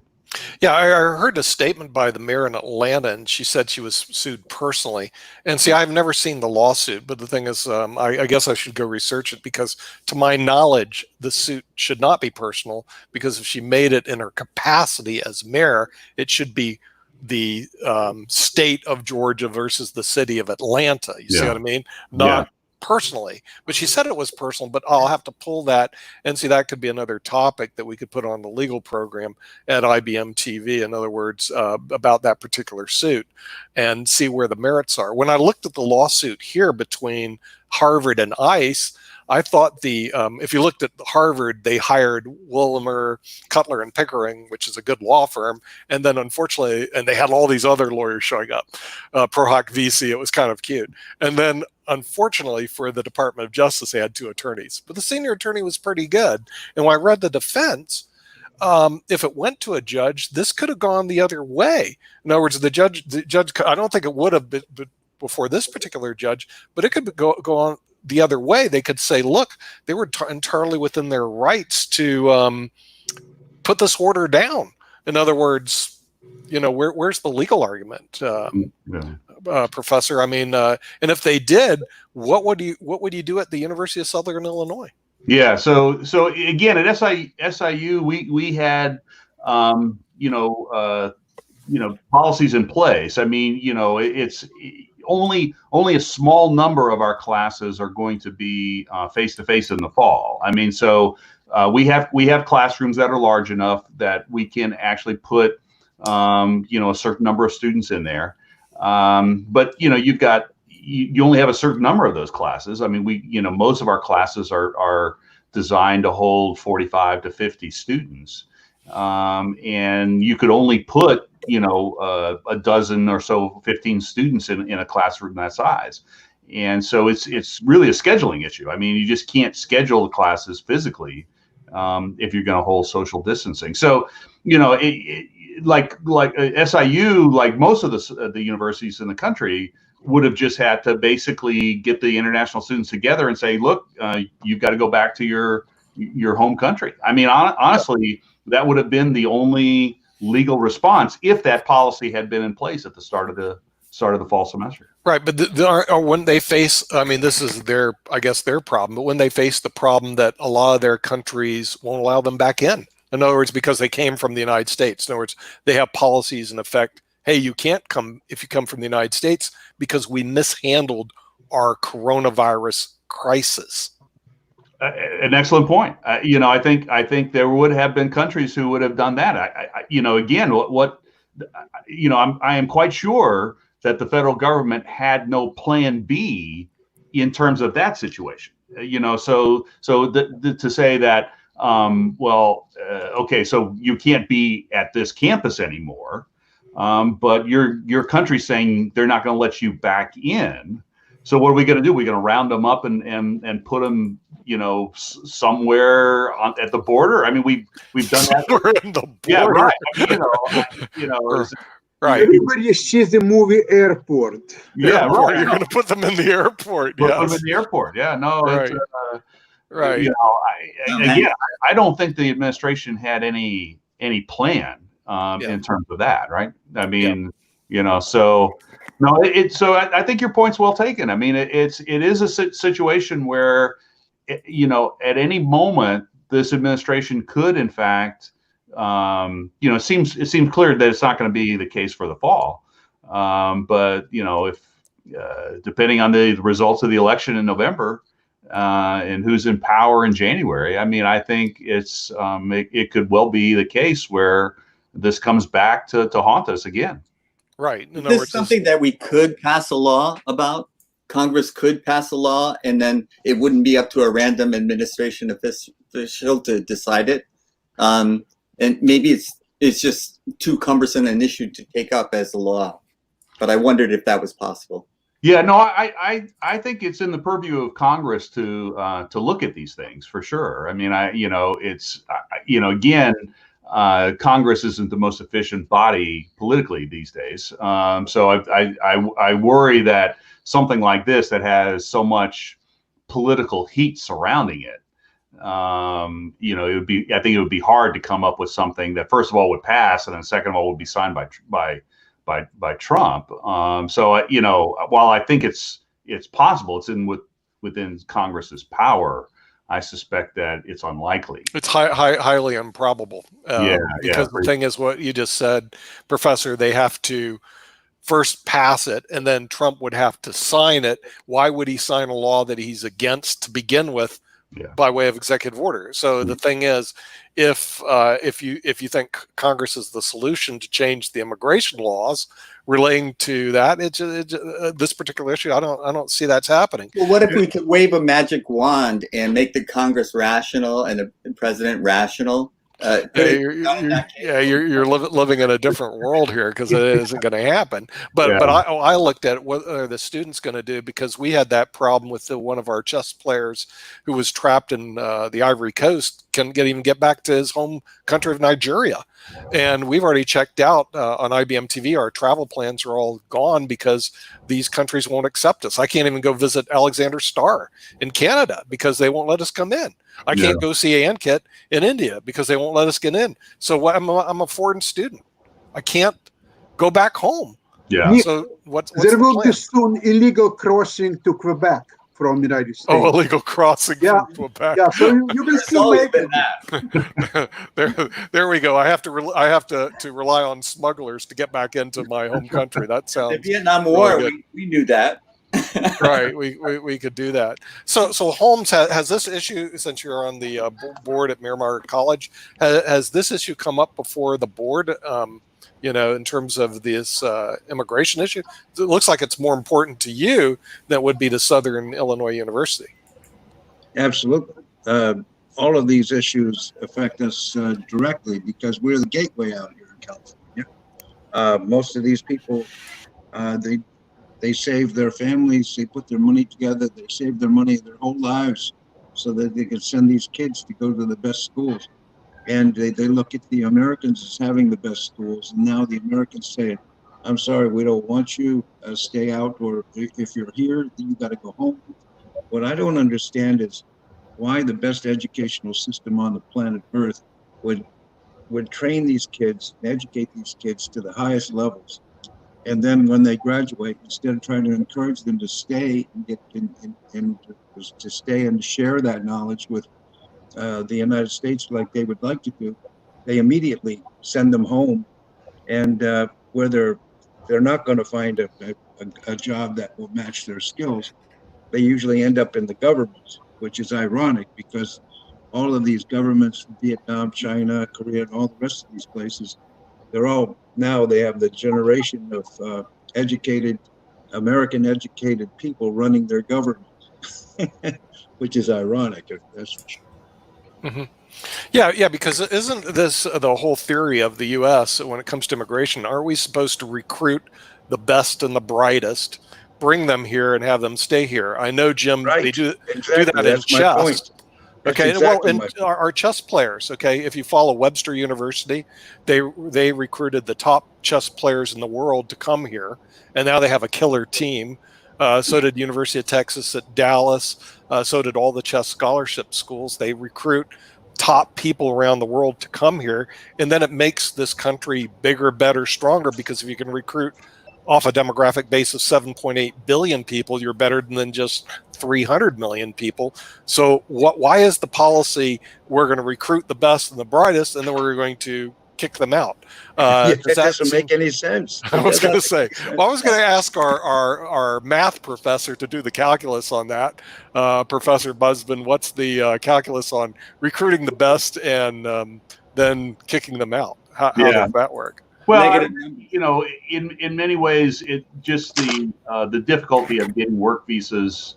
You know, I mean, it's not isolated to the U.S., right? I mean, I think in fact the European Union has more restrictive policies in terms of work visas and things like this. So you know, it doesn't make any sense to some extent, though. You know, again, if you have international students going back to their countries, sort of enriching their own countries.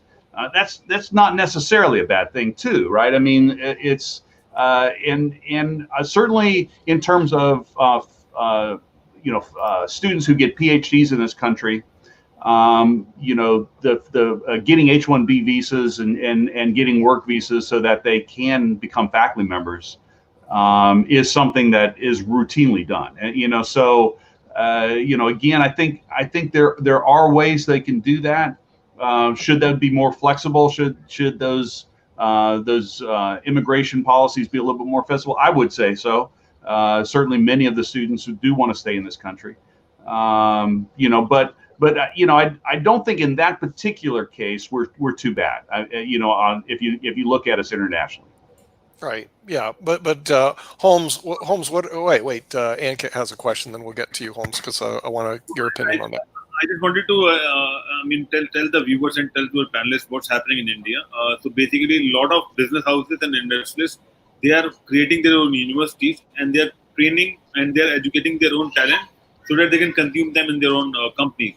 And while doing it, they are creating universities and they are doing partnership with Harvard and Oxford and all those companies and all those universities so that they can create similar infrastructure for them and they can do some kind of a 3 month program in Oxford or Harvard or things like that to get some exposure and to give them a degree of something like that. So it's kind of a global education for students. They'll get exposure and they will be able to consume by those companies who have been running those universities. So that's what happening in India. So a lot of students have been migrated from public and private colleges to those colleges run by those big companies because they'll get instant job from them basically. And they are training people according to their skill set. So suppose I run a company and I want certain amount of people who have the certain skill set, so I will add that course as well apart from whatever the course we are offering, so that we can consume those students as well. So that's what happening in India. Mm-hmm. Well, the U.S. wants no part of that. Yeah, which I don't understand because our GDP that just came out, I don't know what one of the studies I read from the United Nations that we're going to become by year 2024 the world's second largest economy. China is going to replace us, and India will be number 3. One way that we might be able to reverse the trend is to take all the top talent from the world and keep them here. Okay, rather than send them back. Thank you for that. I mean, so I was going to ask Holmes his opinion on that because, look, and I'm just going off the chess analogy, which Sasha knows. We recruit the best chess players. We're the winners. We're the best. But if we send them back, we're stupid because our teams aren't going to be near as good. So it has to work the same way in engineering, law, and all the other professions. If you can get the people to come here and stay here, the economy will just boom because you got the best and the brightest here rather than sending them back. What is your opinion on that, Holmes? It takes 60% of the people of the successful venture capital companies in the Silicon Valley, and you'll find that most of them are either from China or India. Okay, and one of the things that's holding this country together financially is the Silicon Valley, and now you're chasing them all out the door. It just does not make any sense to me whatsoever. Why you've educated these people at the finest universities on the planet, and then when they get fully educated, you kick them out. It just does not make sense. Our thinking is like so 1960s. It drives me crazy. Yeah, we'll go and get the Russian opinion. Yes, I just want to add something that a lot of people in the chess programs of Webster University and Texas, they're all if not sticking up the chairs, they're becoming financial analysts and they're gravitating to stock trading and option trading and other financial profession indicators. And they're doing quite well. A lot of companies, financial companies, they're specifically looking for this type of talent, and they can easily adopt their pattern recognition skills to their financial requirements into trading or any other discipline. Yeah. Well, the thing is, see, I don't know. I think Jim was saying on the Statute of Liberty, it said, give me your poor, your weak, and all that other stuff. See, I would scratch that and say, give me your best and brightest. Have them come to our universities. We're going to keep them. Okay. In other words, change that. In other words, why not do that? And it always bothered me working with the foreign students at University of Miami is that they said, well, we want to stay here. And then the next thing our policy is they're going back to their home countries. Some of them were the best and the brightest from their countries. I would just think it would be better to actually recruit the best and the brightest if we can get them to stay here. Have them stay here. So Well, I don't let know them go why back our as long policy is as they backwards. cooperate with us. I mean, one of the solutions is what Ankit was talking about, some international cooperation, so that if they were educated here, went back and helped their own countries and helped us, it would be win-win-win. As far as I'm concerned, it seems to me a simple solution. It doesn't. If we talk about terms in terms of nationalities, we're playing a losing game. Look, there's a losing sum game here, and we got to play a game that we can all win. And so I don't understand why we're saying, bring them here and keep them here. Let them go back and help their own countries too. It's got to be some way of doing that. And Nankit was talking about it, international cooperation. Yeah, but we should give them a choice to stay here. Google and Facebook and Microsoft, they're also working on a lot of education-related tools so that people and students can work sitting at their home. I mean, I'm not talking about school education, but education after school. And they're promoting a lot of such kind of tools so that people can educate, they can work, they can improve their skills. And one of the companies is one of the popular companies is Coursera, which have a tie-up with Google, and they are offering a lot of courses free of cost as well. Because a lot of courses, no one is taking those courses. So they're offering free of cost courses because all the courses are digitally available. So just to take care of it. And a lot of Indian companies, especially Byju's, I've shared the data of that. So they are creating some kind of e-learning system. And the valuation of those companies are more than around $10 billion. And they're growing like anything because people want to learn on technology and they want to use technology. No one wants to go to library now. There are very few takers who go to library, but everyone wants to learn from the laptops and from the mobile phones and from Zoom and all those things, classes. So we have to create a parallel infrastructure, but with that, there should be an international association or some kind of an arrangement where everyone should get benefit out of it. And I mean, we get more education. That's it. Mm-hmm. The issue for me though is the other thing that we're not talking about is how the higher education system in these other countries is growing. I mean, by one report, China is opening up a university a week in their country, and India, I think, is in terms of the expansion of its educational system, higher education system, is starting to address that pace as well. And so, as I indicated earlier, in some cases, 75 to 80% of our students, grad students in our best programs are international students. Now, right now, we have absolutely the best higher education system in the world. There's no doubt about that. And so there is market demand for international students to come here. What if that trend reverses? What would happen once China's higher education system begins to match ours in terms of its quality? What happens when we don't have the international students coming to this country? Right now, if that happened, if there was a button we pushed tomorrow and all these international students were gone, as I said earlier, our university system and the research product that it produces would absolutely be devastated. And I don't see any preparation for that day. Again, it's a situation where what's going to happen when international students aren't coming to this country? Right. Mm-hmm. No, Yeah, it's I agree with the point, but I think that it won't go back to China because of the language, and also, I mean, if you talk about students who are in other countries, they have a US dream. No one have a China dream that they have to go to China and learn and study. And also, why people go to US because of exposure and because of Facebook, Google, Microsoft, and those companies. And no one talks about Baidu and all those Alibaba companies because people who are in touch with China, they only want to go to China.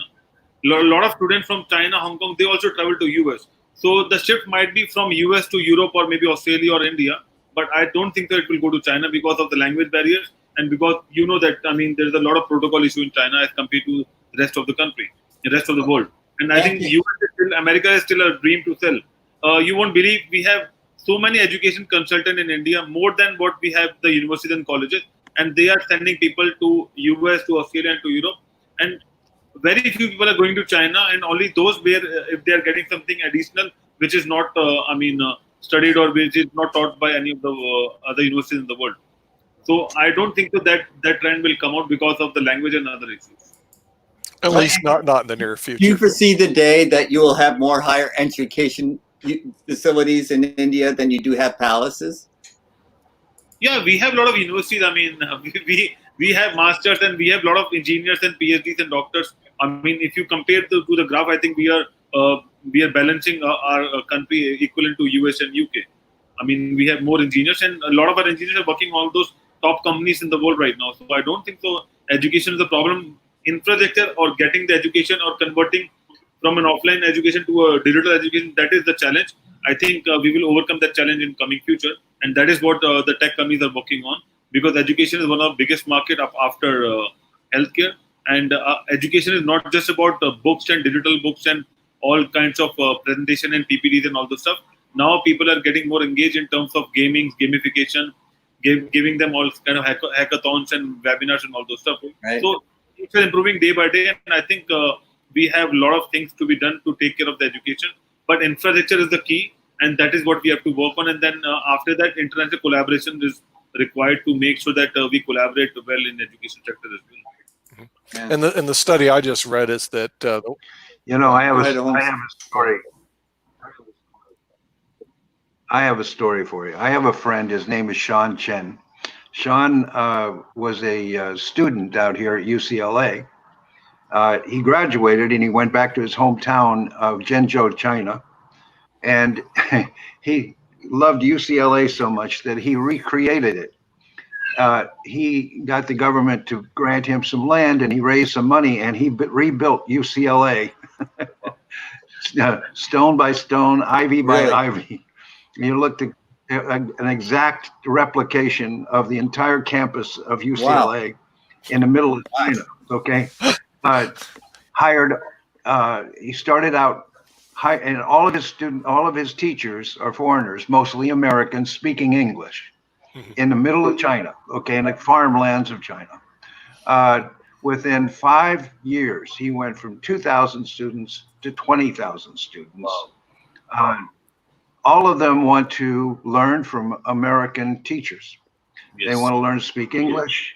They want to learn the Western ways of comprehensive education, where we have a much different way of relating our education system than other Asian countries that are more test oriented. And his university has grown and grown tremendously. But the most curious thing about it is about 70% of those students are female. Wow. wow. It's fascinating. That's fascinating. Very fascinating. Yeah, but I did hear that they would do that. They would do recreate, but I also just read a study that came out that said by 2024, which is not that far from now, China will be the world's largest economy. Number 2 will be the United States, and number 3 will be India. So the thing is, we're looking at that trend, and when I looked at that, I said, well, how could the United States still maintain a dominant position? Well, we've got to change what we're doing if we're going to do that. And one thing I think is bad is a brain drain. I have a little slogan there. You can't put the genie back in the bottle. That's right. Yeah. Okay. No, I understand that. But do we need to promote a brain drain? In other words, right now we're in a position where we can actually bring the best and the brightest here, If they want to go back, they can go back. But shouldn't we change our policy to be more positive? Hey, look, but if you want to stay, this is, You can. you can, and we're going to create opportunity for you here. In other words, compete internationally for the brains here rather than do the brain drain. And the minute you get the good person, you send them back. I mean, that's like, in that if I in my business, if I recruit top producers, I want to keep them. I don't want to say, hey, I just recruited you, I trained you, you're now a top producer. Oh, go work for that other company now. But I did that. Exactly. You did that? That's That was exactly stupid. the point. No, I mean, You know? I got trained by one company and I got paid more by another company, so I moved. You know? Yeah, but see, that's not how my company works. When I bring in recruits, because I recruit producers all the time in our company in Salt Lake. I give them to my president, Mr. Max, who does a lot of the training. I said, look, our goal is to recruit, train, develop, and keep, not recruit, train, develop, and then turn around and give them to our competitor. That's ridiculous. That's insane. At least that's in my business. So like if I got Ankit, he goes, hey, look, I got all these bright Indian guys that are really good at what they do. Let's bring them here. We're going to train them. Then what I'm going to do? Send them back to India. I'm going to try to keep them here. You know. If they want to go back to India, they can. I mean, I'm not going to stop them. But it seems to me our policy is we recruit, we train, we develop, and then what we do, we send them back. But Nick, what I'm saying is AT&T was a great company to work for, to get educated, to get trained. But Charles Schwab paid more. Yeah, no, I understand that. But see, what they didn't do is they didn't compete for your talent, Jim. You see what I mean? They should have seen the talent that you really are. I mean, you did write the book Chess for Dummies, right? Okay, and then they should have tried to keep you as the talent pool is somewhat limited, and you want to be able to keep all the talented people. And the United States grew on talent. Let's face it. You know, for a while, the reason we moved so greatly is that people saw this as the world of opportunity. They came in from all over the world, and they developed a great nation. Now the thing is, you come from all over the world, and then you have the ability to have a great nation, but our policies, we're going to send you back. That makes sense. Nick, you were just there is one more in India right now. I'm not talking about the world, but the talk is that during the COVID-19, we are looking for safer places in the world. But what happened after if there is another pandemic happens? So people are looking for those space, special heavens where there is no COVID or there is no effect of pandemic, and they can shift there whenever there's a pandemic happen, and they wanted a good environment or a safe environment for their children, and especially for education as well. So when we talk about education, we also need to talk about if something happened in future, if there is another pandemic happening up or coming up, are we prepared for that, and what happened to the education sector at that point of time? Because you can't leave your child for like 6 months, don't educate and don't read or don't study anything because pandemic is going on.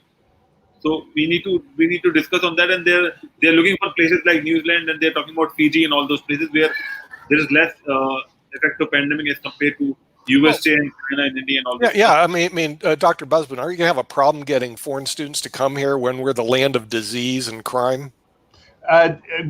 Currently, we're still getting plenty of applications, and so again, I think it's the market is still strong in our educational system. It's clearly the best in the world in terms of higher education. And I think, but this is an issue that's not going to go away. I mean, what are the appropriate policies in terms of education? Nick, I've got to run. I got another meeting I got to go to, but it's this idea of a series of shows around politics and stuff. Don't forget education policy and what's happening in education in the fall. I think watching the education system across the country, how K through 12 systems are responding to the pandemic, and what's going on politically to try to force people into those situations is going to absolutely be fascinating.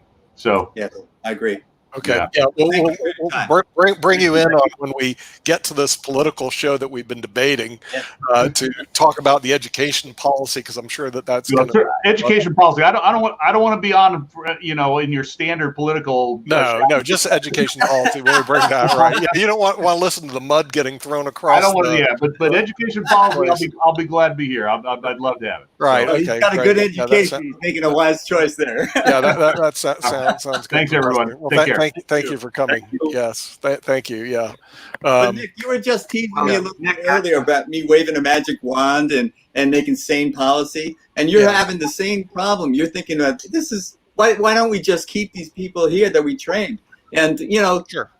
there's no magic wand we're going to wave and make our policies sane. Yeah, I mean, Ankit may want to go back to his palace, in India. Okay, but the thing is, I'll show him our big palaces that we have here, and maybe he'll stay. I mean, I don't know, But at the same time, I mean, it's just like what I do in my business. I've got to recruit producers all the time, and our and we try to keep our top producers and get rid of the bottom producers. I mean, that's kind of like how it is.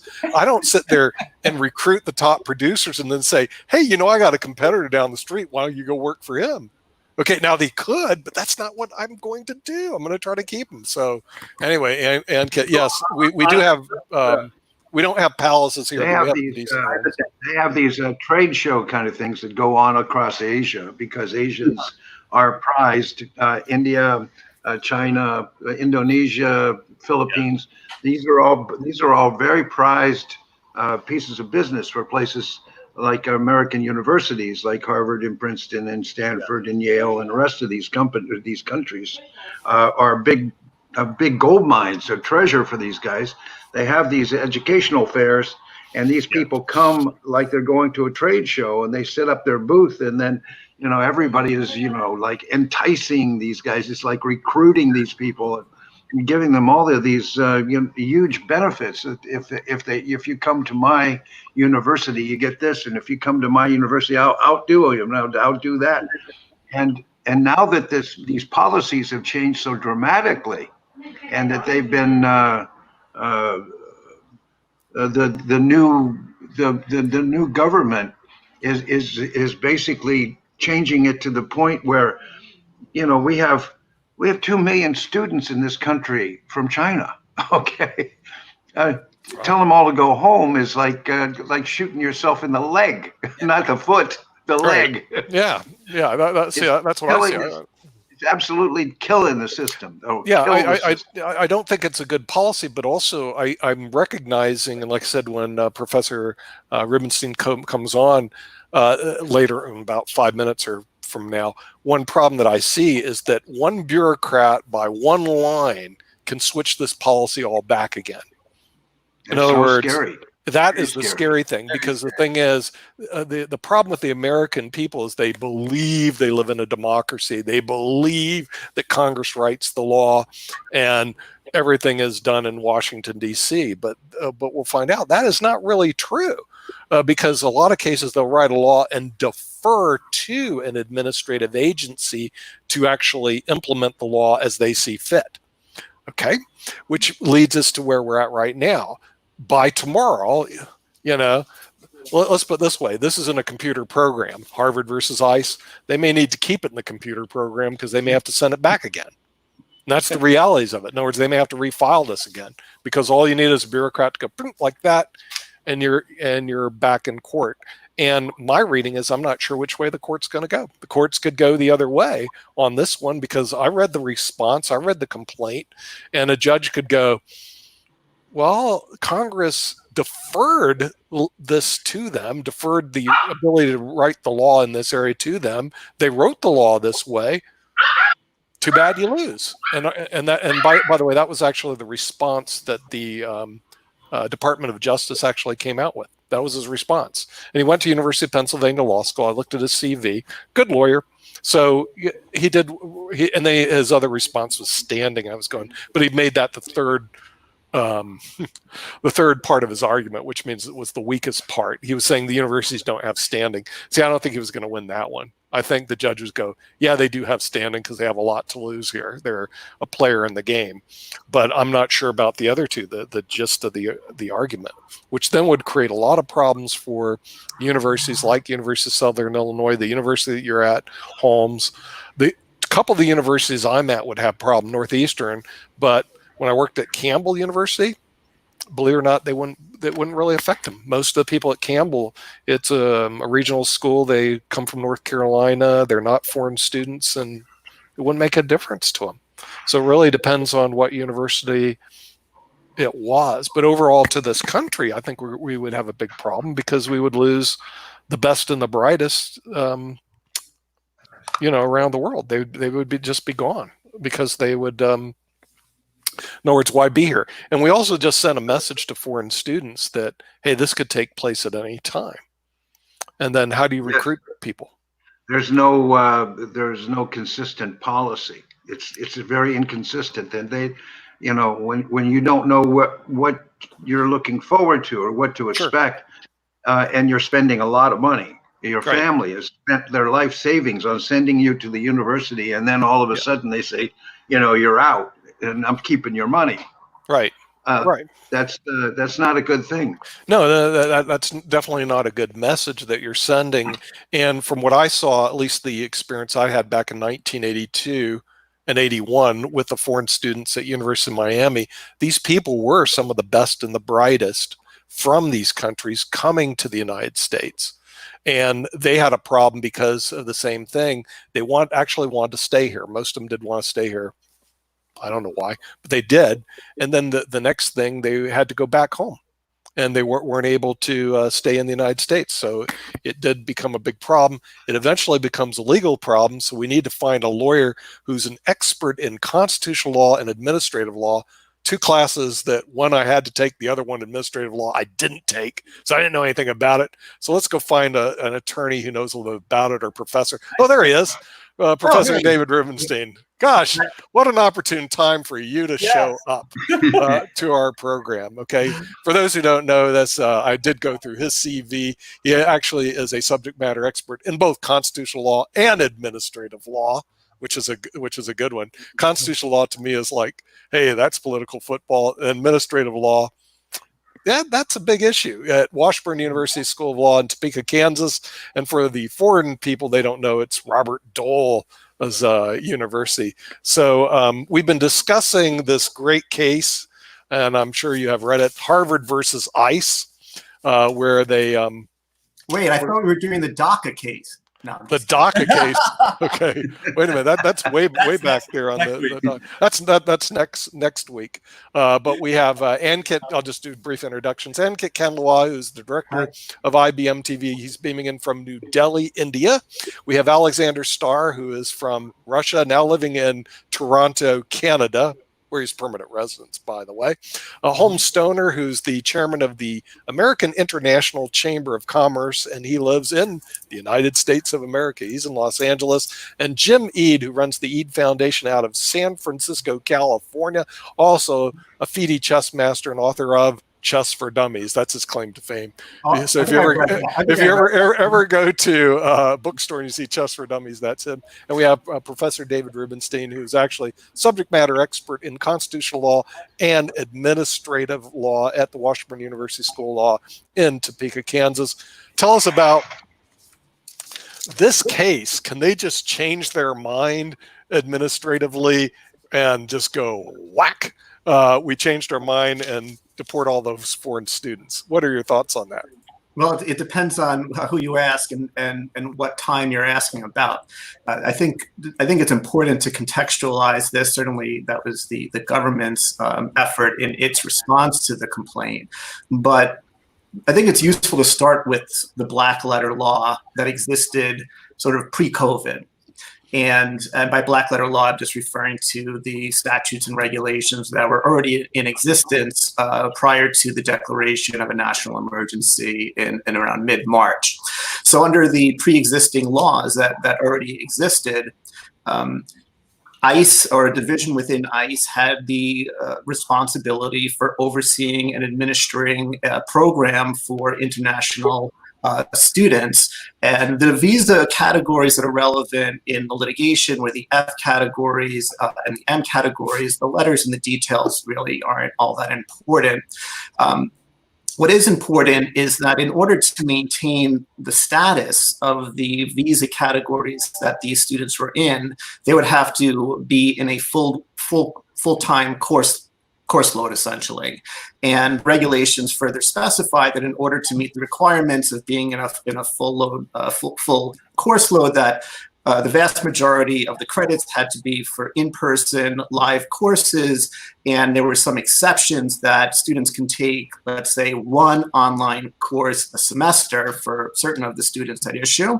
And for other students, they couldn't take any online courses to maintain their status. So when the president declared an emergency and as schools and universities began closing down, ICE issued a guidance statement essentially relaxing, using their discretion to relax the requirements in order for these students to stay in status. So instead of having to be in only in-person courses under the March 13th directive by ICE, they basically allowed these students to continue to maintain their status, even though the schools that they were attending may have been fully online. So back to your question, Nick, when you say, can the agency sort of just change its policy? What you have in mind, I'm sure, is what the agency did in July. But I do think it's important to contextualize that what really the agency was doing was reversing a policy on a policy exception to begin with, right? So in March, the agency creates an exception to the general rules, and then what the guidance that was in July was essentially a reversion back to something that was close to the black letter law that existed prior to COVID. Wow. So that, I think that context is very important. It doesn't answer the legal questions that arose in the case, but in terms of framing, it helps to understand what the government's defenses would have been had the cases proceeded, at least some of the defenses. Okay. Yeah. I did not know that. And I thought their defense could be cogent and the judge could go either way. In other words, the judge could say, hey, it's within your discretion to do this rule, and too bad for everybody. But here was another problem that we had, Professor. What happens if they were, first of all, they could change this any time. There's no vote in Congress that takes place on this. To me, it looks like they deferred these regulations to Department of Homeland Security. So let's say they did change their mind because somebody got mad in Washington and say, okay, we're going to deport all these foreign students. From what I understand, a lot of these countries will not accept their people from the United States coming to their country today because of our COVID-19 situation. What happens to the 213,000 students who just got purportedly supposed to be deported, who can't go back to their countries because they won't allow them in? Right. So under those circumstances, essentially they wouldn't be able to go back, whether or not they would be able to go to, say, other countries.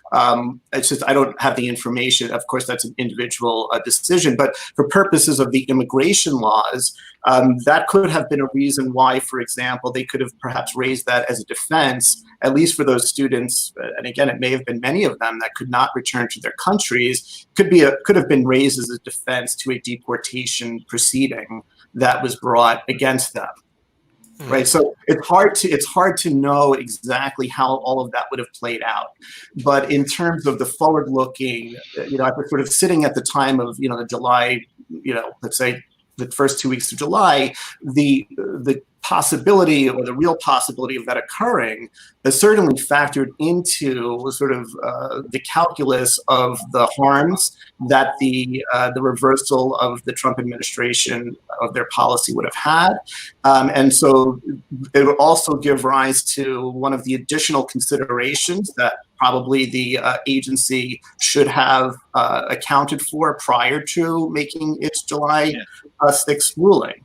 So it's hard to speculate because who knows what the agency actually would have done if this went forward, because it's a very dynamic and fluid landscape where, as you know, things are changing sort of almost on a daily basis in immigration and across the regulatory spectrum. So it's really hard to make predictions of that sort.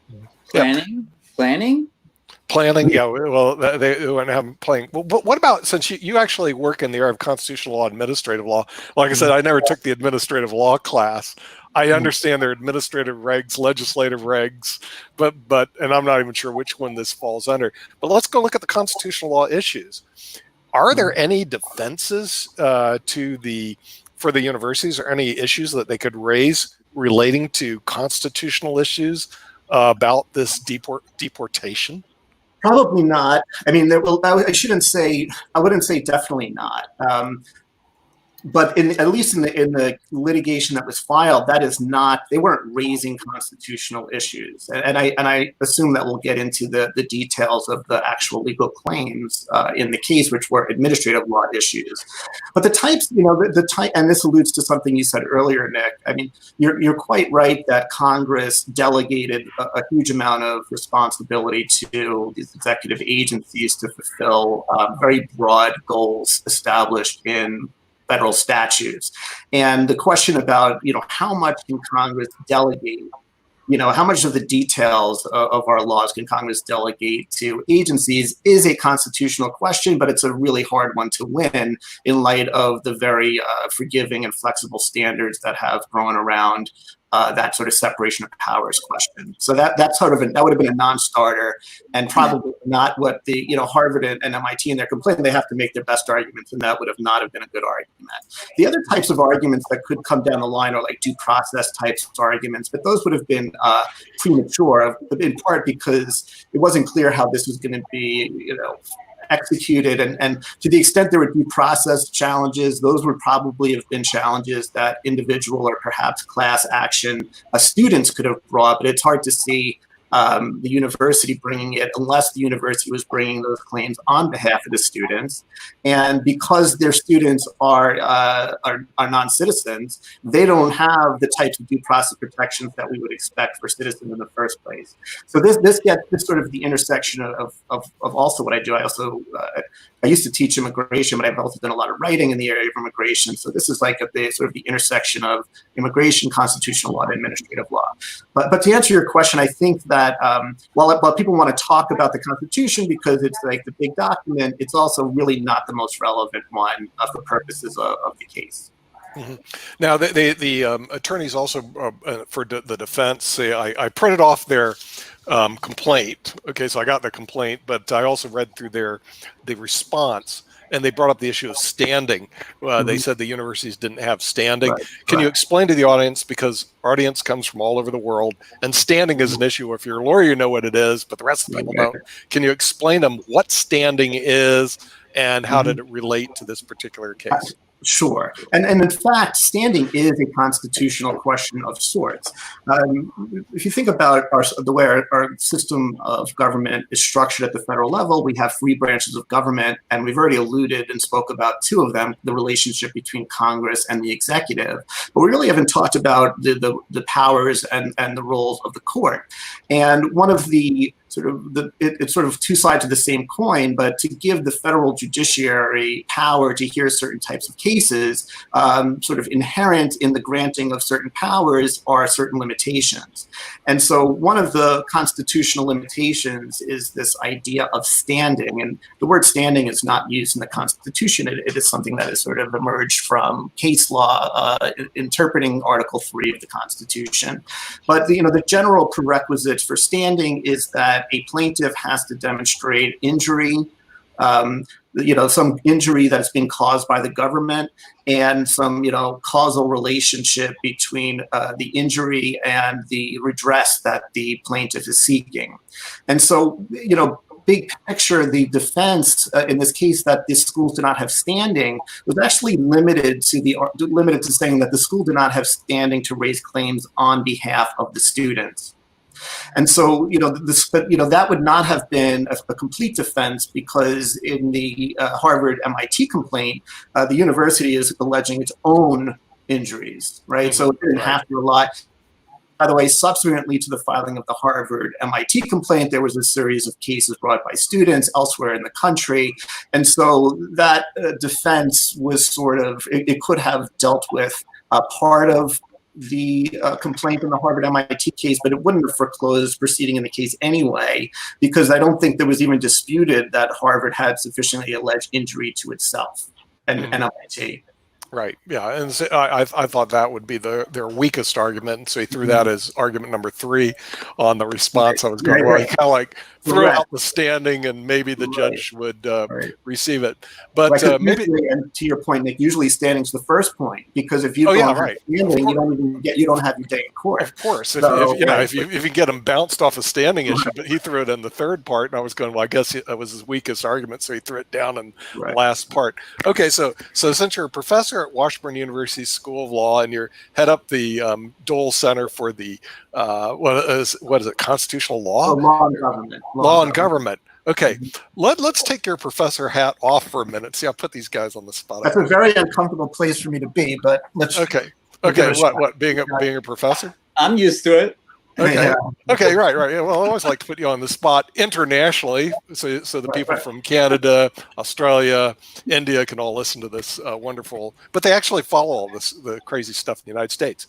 Okay, if you were the judge, how would you rule in this case, and why? See, that's a tough question. Yeah. Well, can we maybe?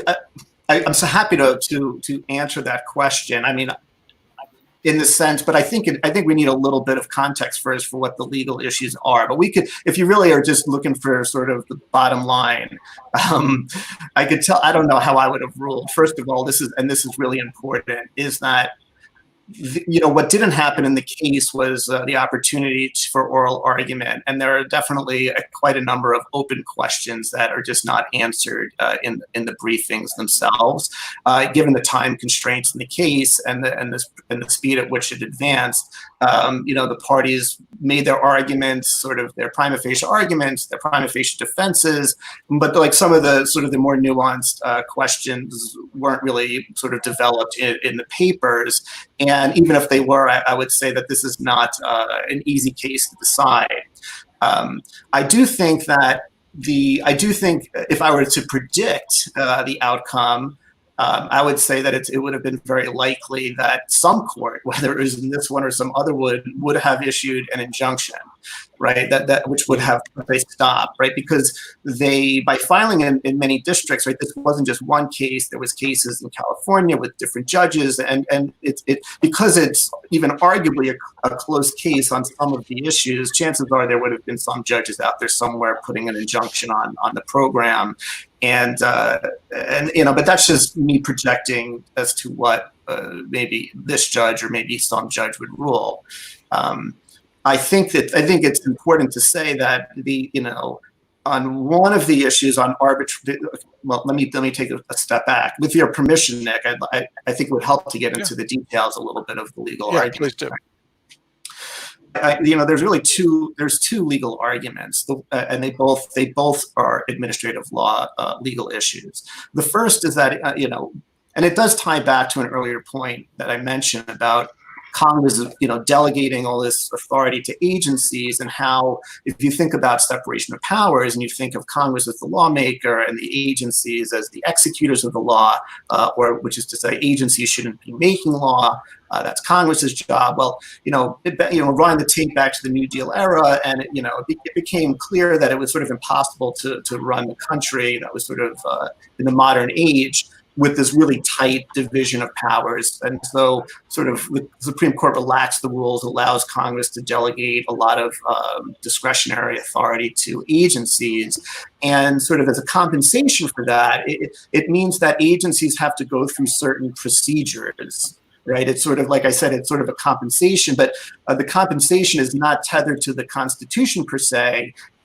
These aren't rooted in the Constitution, they're rooted in statutes. And so the statute that's relevant here is the Administrative Procedure Act.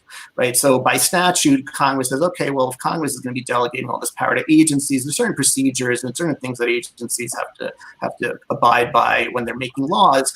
And I think that's a really important concept to understand just in general, because it helps understand what the actual legal challenges were and why these are valid or potentially valid legal challenges, right? So one of the requirements for agencies whenever they make any kind of policy is that it cannot be arbitrary and capricious. Now, the words arbitrary and capricious are like the words equal protection and the words due process. I mean, they don't have any independent meaning on them. They're just words on a page. And so, well, what does arbitrary and capricious mean? I mean, or like beyond a reasonable doubt, like what does that mean? These are just phrases, and that they take on meaning over time as they get interpreted and so on and so forth. So in the context of, to say that an agency cannot act arbitrarily and capriciously, in the context that we're talking about here, it generally means that the agency has to give, you know, reasons for its decisions, right? It can't, like we're used to Congress giving reasons for why it's doing it, because it's certainly in the media, like we're doing it for this reason, because that goes to political re-election. But technically, Congress could pass a law and actually not give any reasons whatsoever. It's like, we're just passing a law and we're doing this. And there's nothing in the Constitution that would prevent that. Whereas agencies have to give reasons for what they're doing, right? And why that's important is because it sort of acts as a democratic check on what agencies are doing. To require them to give reasons for what they're doing allows the public to test those reasons. And even though they can't vote out, let's say, the head of an agency, at least they could put pressure on agencies, or the president, you know, to put pressure on the agencies. So the reason giving is a really important aspect of democracy that has a special meaning in the context of administrative decision making. And so in the context, getting back to the arbitrary and capricious standard, the agency has to give reasons for what it's doing. And as part of that, they have to sort of explain, or at least address some what the important questions were that sort of could have or should have guided the agency's decision making in a particular situation. Okay, so this is long-standing administrative law that goes back, you know, 50 years or so. And so in this case, when the agency sort of changes course, you know, in the July Drive, the allegation is that the agency did not, you know, adequately explain itself. It didn't give reasons. It didn't take into consideration certain things like, you know, the health and safety of the students, of the faculty and staff. It did not take into account the reliance interests that the universities and the students had. You know, the students had entered into leases and made travel plans, you know, not only for them, but probably in some cases for their families. Right. The universities had, you know, boards and ad hoc committees and formal committees doing all kinds of planning, and like all of a sudden that's just thrown up into the clouds. And so, you know, the combination of the agency not considering these really important aspects of the question, or to be more precise, it's not that the agency didn't consider it, but there was nothing evident in the actual guidance documents that were published by the agency on July 6th to suggest that the agency had in fact considered these really important aspects of the question. Okay, and so there are residents.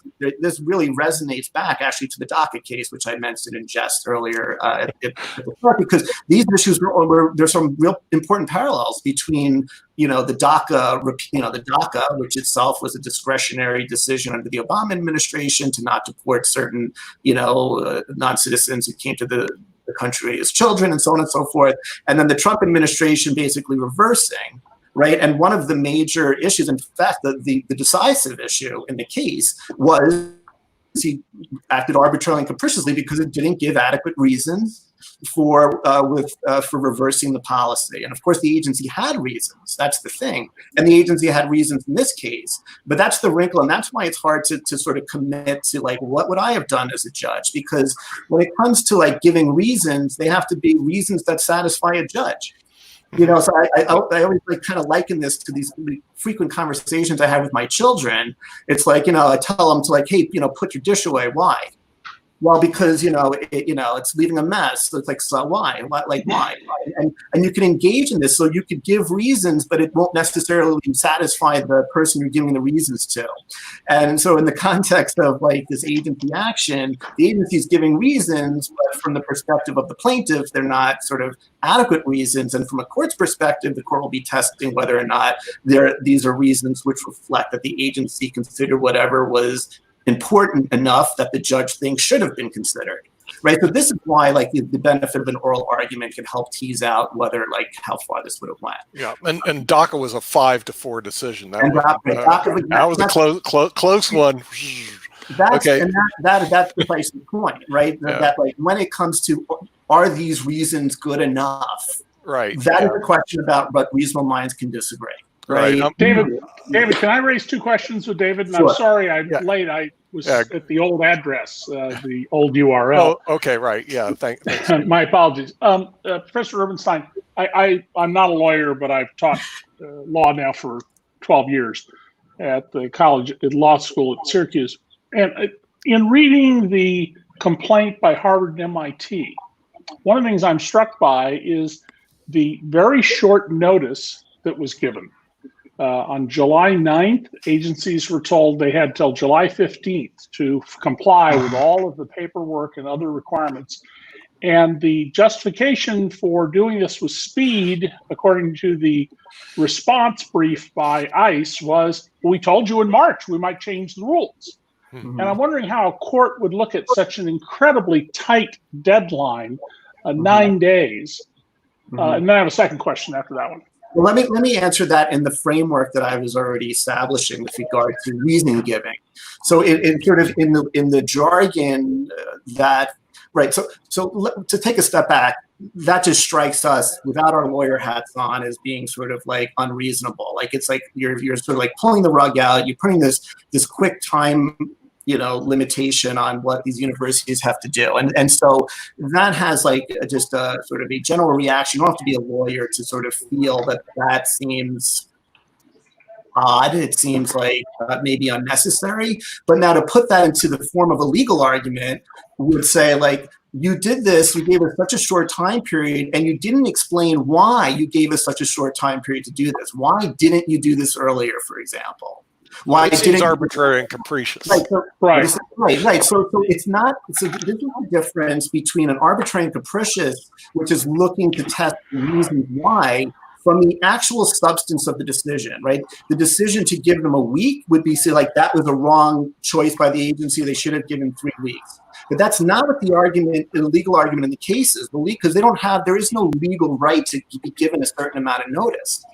Right, they're just, you know, so the argument is that, okay, fine, if you had to do this on such a short time frame, given what else is going on and all the, you know, the resource constraints and the limitations and the investments, you have to at least explain why you gave us such a short time period to like deal with all this. And so that's how you connect the sort of the shock factor of like, where is this coming from to a legal claim? And that's how they did it in the case. Okay, so then thank you. I thought it's good for people to understand the basis of that. And I would also, if it were me, make an argument that short time limit suggests that there's some foul motive here, or at least consider making that argument rather than being more rational. That argument was pressed in one of the litigations in Oregon. Which actually connects back to the census case that was decided last term by the Supreme Court, where the Supreme Court, you know, closely split and overruled the census question for citizenship on the ground that the reason given was a pretext. Right. And so they could have in the MIT Harvard case made the argument that everything the agency was doing was a pretext, but that's really an untested legal theory. And getting back to a point, and David, I don't know if you were on, you know, if you're selecting your strongest arguments, that certainly makes for great headlines, but it isn't necessarily the strongest argument because the law around the pretext isn't quite developed yet. Well, indeed, the reason I hesitated and revised and said I'd at least consider that argument is the very point you make. My journalist hat was on. Right. But I want to read from the complaint filed by Harvard and MIT from paragraph 70 and 71, because I think they raise some more questions that go to the argument you've been articulating. I've been watching the show. I just wasn't on the right URL to plug into the show. They argued the following: unless this court intervenes, these students, the ones from overseas, will be required to make precipitous arrangements to return to their home countries amid a worldwide pandemic that has caused nations to close their borders and has considerably limited international travel options. They must abandon housing arrangements they have made, breach leases, pay exorbitant airfares, risk COVID-19 infection on transatlantic flights. And if their departure is not timely, they risk detention, formal removal, and may bar their return for 10 years. Then the last part of it, while students could participate in their programs from outside the US, they may have their research and learning inhibited by time zone variations, unavailable or unreliable or state-managed internet connections, and other barriers. Others simply cannot participate online from their home countries. For example, some students are from Syria, where a civil war and the ongoing humanitarian crisis make access and study all but impossible. Others from Ethiopia, where the government has a practice of suspending all internet access for extended periods, including presently starting June 30th, which was a week before the order. Would those, I'd be interested in hearing your thoughts on how a court would analyze those arguments had this gone forward in litigation. Those arguments come into play in three different ways. Okay, so those paragraphs that you read from are relevant to the case, the three aspects of the case. The first gets back to the question of standing. Remember that one of the prerequisites for standing is that the plaintiff has to demonstrate injury. So the paragraphs you're reading for setting the foundation for the types of injury that could befall the students, I think in the first paragraph, and then in the second one really fleshes out sort of why that would be difficult or impossible or infeasible and so on and so forth. So that's number one. So it's for standing. Just to get in court, you need to establish an injury. The other the other way is that in the procedural posture of the case, which is to get a preliminary injunction right before a trial, to basically get a stop to this policy. It's sort of it's a temporary measure before the full-fledged fact-finding process. And in order that the plaintiff has to demonstrate a likelihood of success, on the merits. Right, and which includes, establishing not only the harm, but I think again the way that this ties into the merits of the case is that to the extent that the plaintiffs are identifying in some detail the types of harms and how this really plays out in practice, ties back to the alleged failure of the agency to think or consider these things at the time that it issued its July directive. Okay, thank you. I'm sorry, was that all, or was I cutting you off? That's it. I have, in a couple of my books and in lectures that I've been giving in the last decade plus, I have come across what strike me as a growing body of cases in recent years where courts have avoided dealing with issues on this standing grounds, on what strike me in some cases as arbitrary and capricious rulings by judges. And I wonder to some extent whether the fact that we haven't added to the number of federal judges and the workloads that they face have been, intentionally or not, developing a body of law that makes getting standing more difficult. I mean, we don't want to have the courts filled with frivolous arguments. Every taxpayer can't go and have a right to complain about tax law because they're a taxpayer, for example. But there are a number of cases I could send them to if you wanted that I have found troubling that would suggest to me that the courts have been pulling back on standing and making it more difficult to have standing. And my initial thought, and I have not yet read any law review articles or hunted for them to see if this is the case, is that workloads may simply be a practical explanation for that. Because I've had federal judges complain to me that there's just too much. I think that it does serve as a gatekeeper, but I don't think that is the. I think that a lot of people that are critical of the trend that you're identifying would not situate it in the concern about overworked judges. I think that the mainline critique about the shrinking sort of zone of standing has more to do with the types of cases in which standing is more difficult to establish.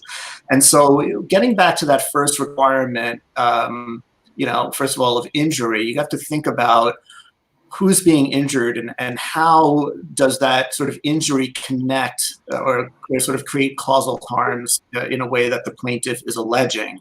And, when the government takes action that sort of, let's say the government takes action to regulate industry and pollute, emissions of pollution into the air, right? And so, well, who's injured by that? Who's injured by that are the companies that have to now invest in new technologies, and they're clearly injured by a regulation that seeks to clamp down on the amount of emissions that they could, let's say, pump into the air. So what you're saying is, so these industries who are being regulated are going to have no problem having standing. because they're the ones that are directly injured by the government action. But when you think about the law at issue there, it's like, let's say it's the Clean Air Act, right? The beneficiaries of that are like the general people, the people like the rest of us, the world, who wants to breathe clean air, right? And they're the ones that tend to have a harder time demonstrating injury, right?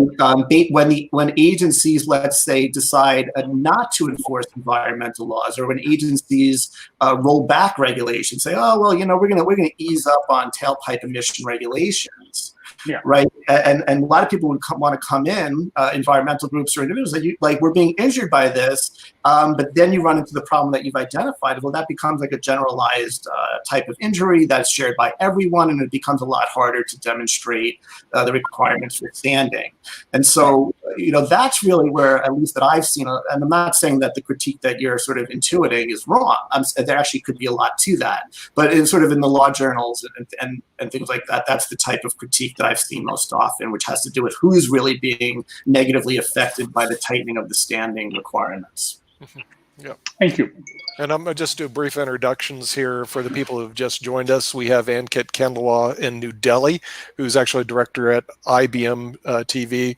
David Rubenstein, who's a professor of law at Washburn University Law School in Topeka, Kansas. Jim Eade, who's actually the head of the Eade Foundation, author of Chess for Dummies, for those who want to play chess. Holmes Stoner, who's the chairman of the American International Chamber of Commerce out of Los Angeles. David K. Johnston, who's actually a Pulitzer Prize winner, New York Times bestseller, and also lecturer at Syracuse University School of Law. Lynn Shepard has joined us from the Family Dollar Store, who is our sponsor at IBM TV. It's an online program where you can actually go buy goods and services online, which he'll tell us about later on. And Ketal Shah, who actually runs payments, and I believe he's in the United States right now, right, Ketal? Yep.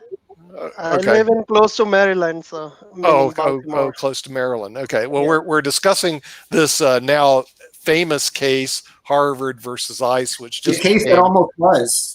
Pardon? Wasn't there a movie Almost Famous? Maybe we should Almost Famous. Well, this has now definitely become moot court. I don't know if they still have that in law school, David. Oh yeah. Okay. Oh, they do. Okay. So the thing is, I remember moot court, which means decision's already made. Or anyway, the thing is, the decision's already made. But here's the problem I have with it, and I wanted to ask you this one, David. Okay, the decision's already made, but because this was done, and I like I said, I didn't take any administrative law courses, but because it was done, the decision was by an administrative agency. It wasn't a bill passed by Congress. The bill basically deferred it to Homeland Security. Can this rear its ugly head by way of, not legislative fiat, but somebody in the Homeland Security picks it up and go, hey, yeah. We should go ahead and rule.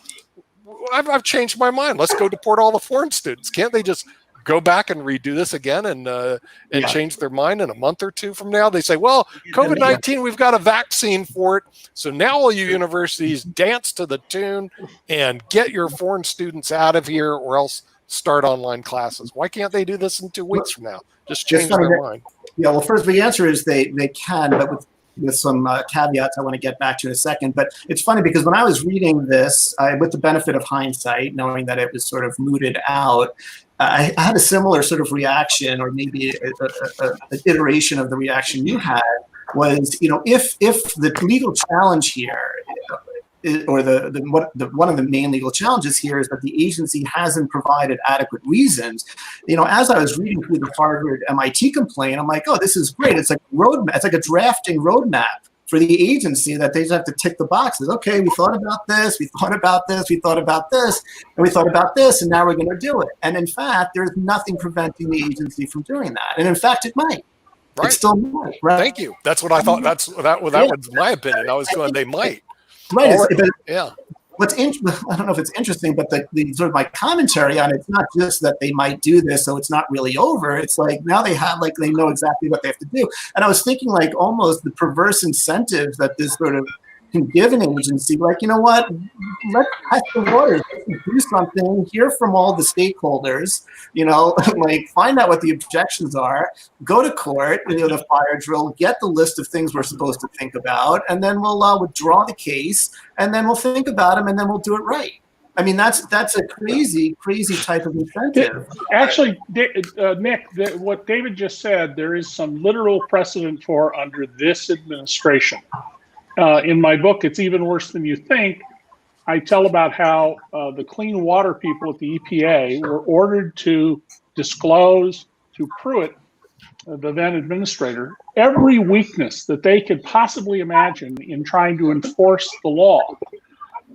And so they wrote this massive report, here's where we might not be able to enforce the Clean Water Act in various ways, which I'm sure today is in the hands of people on the polluting side of the table. And there have been a couple we've written about a DC report where they took actions, gathered information from them, and came back later with a revised regulation. So I think David's actually spot on about that very point as a strategy of this administration. Thank you, Jim. That's a plug for his book, David K. Johnson. It is worse than you thought, which it's even worse than you thought. It is even worse than you thought, which is one I'm reason waiting for the movie to come out. I want to bring our international people to this because a lot of people are in the misconception that all the laws are passed by Congress, and this goes in front of Congress, and Congress is going to pass the law. But in fact, David, that is not true. They defer to legislative agencies who can do like this, create a rule like this, and enforce it on everybody. Wouldn't that be the real correct thing that goes on a lot here in the United States, that we have legislative regs, we have administrative regs, and that these departments can create rules? There's no law that gets passed. They make the law.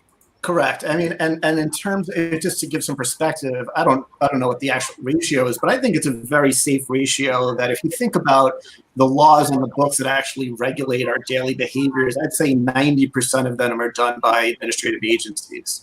So the Congress, and this is an exaggeration, but Congress will pass a law that says clean the air, clean the water, and then delegate an agency like the EPA to develop sort of the details of the regulations. And so that's a sort of a stylized characterization of how it happens, but it sort of does paint it in a broad brush the general way that law is created in the United States. But it is an iterative process. So, Congress delegates, but it also oversees agencies. So you see all of these, the Senate calling the head of this agency to testify, and then you get amendments to regulation. Right. So it is an iterative process. And I also want to, we can't forget the courts in all this as well, because the courts are interpreting the statutes, the courts are interpreting the regulations. And by the way, the courts are interpreting words like arbitrary and capricious. So, right, to bring the conversation back full circle, the words arbitrary and capricious is in a statute. Agencies, and there shall be judicial review to make sure that agencies aren't acting in an arbitrary and capricious way. But all these requirements about giving, making sure that agencies consider all the important questions and as a reason to reverse an agency, that's a sort of the judicial interpretation. That's judicial law in a sense, as sort of an engraftment on the statute, which requires that courts look to make sure that agencies aren't acting arbitrarily and capriciously.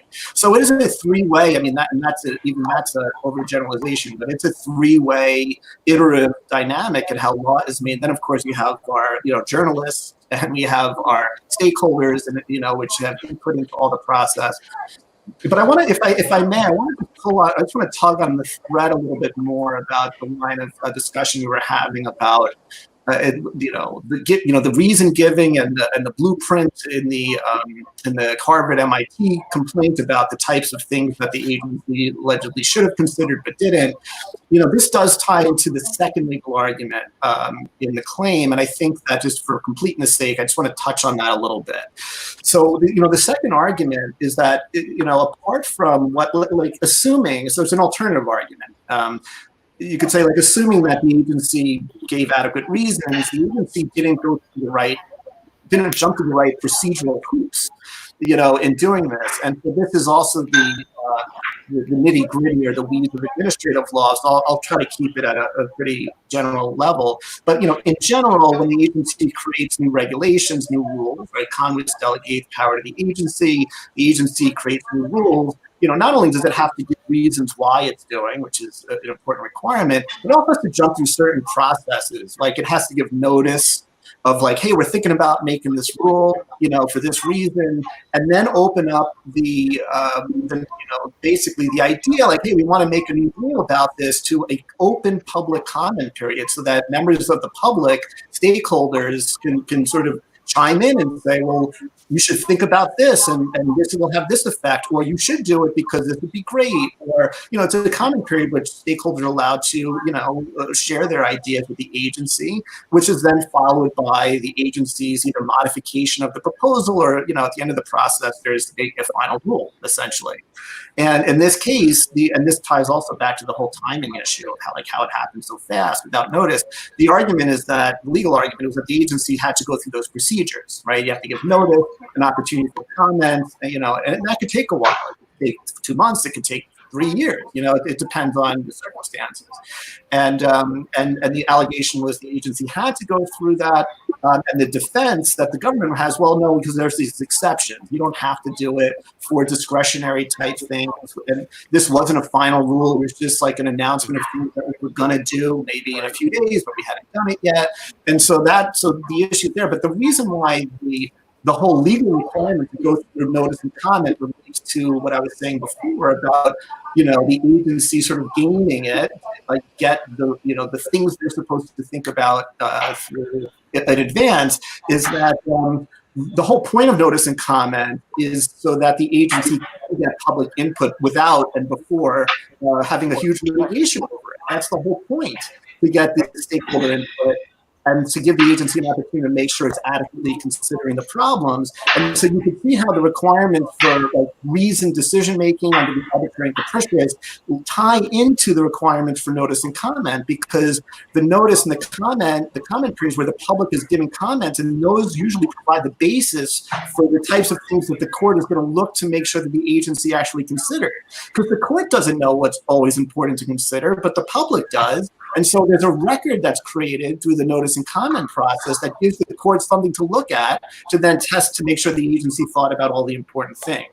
And so that's sort of one of the other dynamics going sort of at play here, is that by whether rightly or wrongly, like putting aside the merits of whether there was an exception, whether rightly or wrongly, by not going through notice and comment, the agency did not have the perspectives of the stakeholders when it made this decision.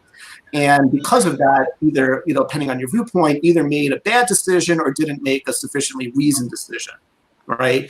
But these legal challenges are connected.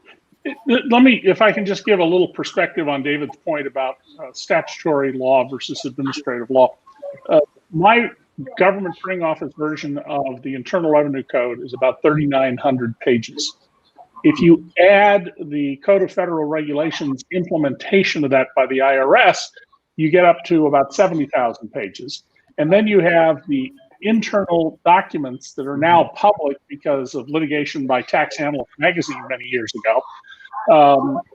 The manual, the field guidance, the revenue procedures, and things that were all inside knowledge. Add all of those up, and you're talking about, it is alleged, 2 million pages, but only 3,900 pages of code. So it is the administrative law where there's much more action. Right. And one of the things I tell my students is, the administrative rules, which sometimes by not adopting a rule, an administration can defeat legislation. You don't adopt implementing rules, you can't do it. But the implementation of that is supposed to not either add or detract from what Congress directed. And there's a lot more litigation that's over those issues of the administrative regulations that are put in place than there is over the statutes itself, at least in tax law. Well, and that's why, Nick, you should have taken administrative law. Yeah, after looking at this case, I said, I should have taken the administrative law case, because it actually has come up over and over again in my practice, the administrative law issues. And one administrative law issue, because you just brought it out, is there was the no notice and comment period that took place. But argumentatively, wasn't there no notice and comment that didn't take place when they did the original, hey, you can go all online now?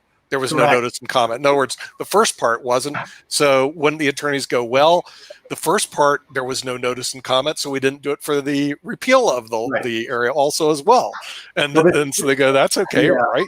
There's two things to say about that. Number one is that, and it's somewhat related to the standing issue, but you need someone to challenge. If the agency does something that everybody likes, you don't have litigation because who's challenging it, right? And then good point. Challenging it, they have to show an injury. So how would you? The plaintiff would have to establish that they've been injured, and it's hard to even imagine who's been injured by the fact that the ICE tries to relax these online rules. Right. Yeah, that's good point. That's where standing comes in. So it could be that it's not an issue because no one brings the legal challenge, right? Yep. But in terms of the legal defenses in this case, it is also true that the government's argument was we didn't have to do it. Forget about the fact that nobody challenged it because they liked it. We didn't have to go through notice and comment then because it was a discretionary choice. And likewise here, we don't have to go through notice and comment because this is also a discretionary choice. We're just sort of, you have the black letter law and the agency is sort of, relaxing or reverting back to the black letter law. But to the earlier point, they're not actually changing the black letter law. They're operating in the zone of discretion. And so they're claiming that they didn't have to go through these notice and comment requirements, which generally only apply when the agency's making a substantive type of law, like something that would be, let's say, binding in some way. And the agency's position is that this isn't binding, it's just like guidance about how we're going to apply and interpret the law going forward.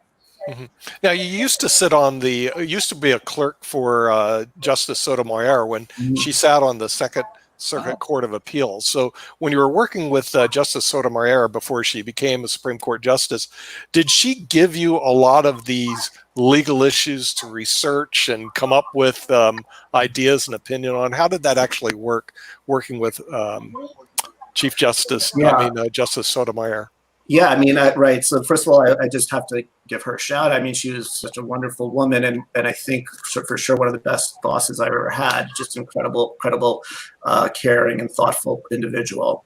And I think everybody's clerkship experiences are different. But I would like to say in general, the role of a judicial law clerk, and mine, sort of fit this general pattern, is that the judges has a certain amount of cases. They have their cases, and the judge is using their judicial law clerks to help them, read through the briefs, help summarize the arguments, and of course the judges, and of course she as well. She would read all the briefs, and she was fully up to speed on everything. But we were there to help sort of dig into some of the briefs and sort of help with some of the research that was necessary, and perhaps some of the editing of opinions, things like that. And so that was what my role was. And at the time, before I was a clerk, I was also at the U.S. Attorney's Office in New York City, and specializing in immigration at the time. And so I came into the clerkship with her, having had that experience. And at the time, there was a ton, just a huge amount of immigration cases in the Second Circuit at the time. And so actually I was doing a lot of immigration cases because I had a particular expertise in the weeds of some of these immigration cases. So I did, like everybody, like all of our clerks, I did a broad range of subjects, but I definitely also did a lot of immigration specific cases when I was working with her. So question, Nick and everyone, how this new law of financially impact the United States, because as I believe, the majority international students, right, that's where the actual money comes from, for all these universities and, all those courses, plus a lot of people, a lot of students basically staying on a rental places. So, the money also comes from that angle, especially with the COVID situation, right? Everyone's pretty much like majority people are like out of job and like not able to pay the rents and not able to afford the housing and all that stuff. So in this case, like the majority of the good position that like the government should do is like that don't put this kind of restrictions on the international students, because they know that they are the one who's paying highly on the universities, plus they are the one who pays the rent and all that. Like look at some states like Kansas and stuff like that where I studied, right? The entire town is a like college town, and entire town basically operates based on the college. And now especially majority people are like international students, so if you Were kick you in them out, Lawrence? Where were you? Yeah, we're in Kansas. David Right. teaches at Washburn in Topeka, Kansas. Where were you at? I was at Pittsburgh State Oh, University. Pittsburgh. Okay. Yeah. Okay. So Right. if you are familiar with that town, it's only like a 4-mile radius town with Yeah. like majority international students out there, where they don't have anything to do except study and spend money on bars and food and and the rental places. So Kettle, Jeff Brown, who was the dean of the Geis School of Business at the University of Illinois and who's a regular on IBMTV, he put the value of U.S. education exports at $40 billion. I haven't been able to duplicate that number, but if that's the case, $40 billion means it's.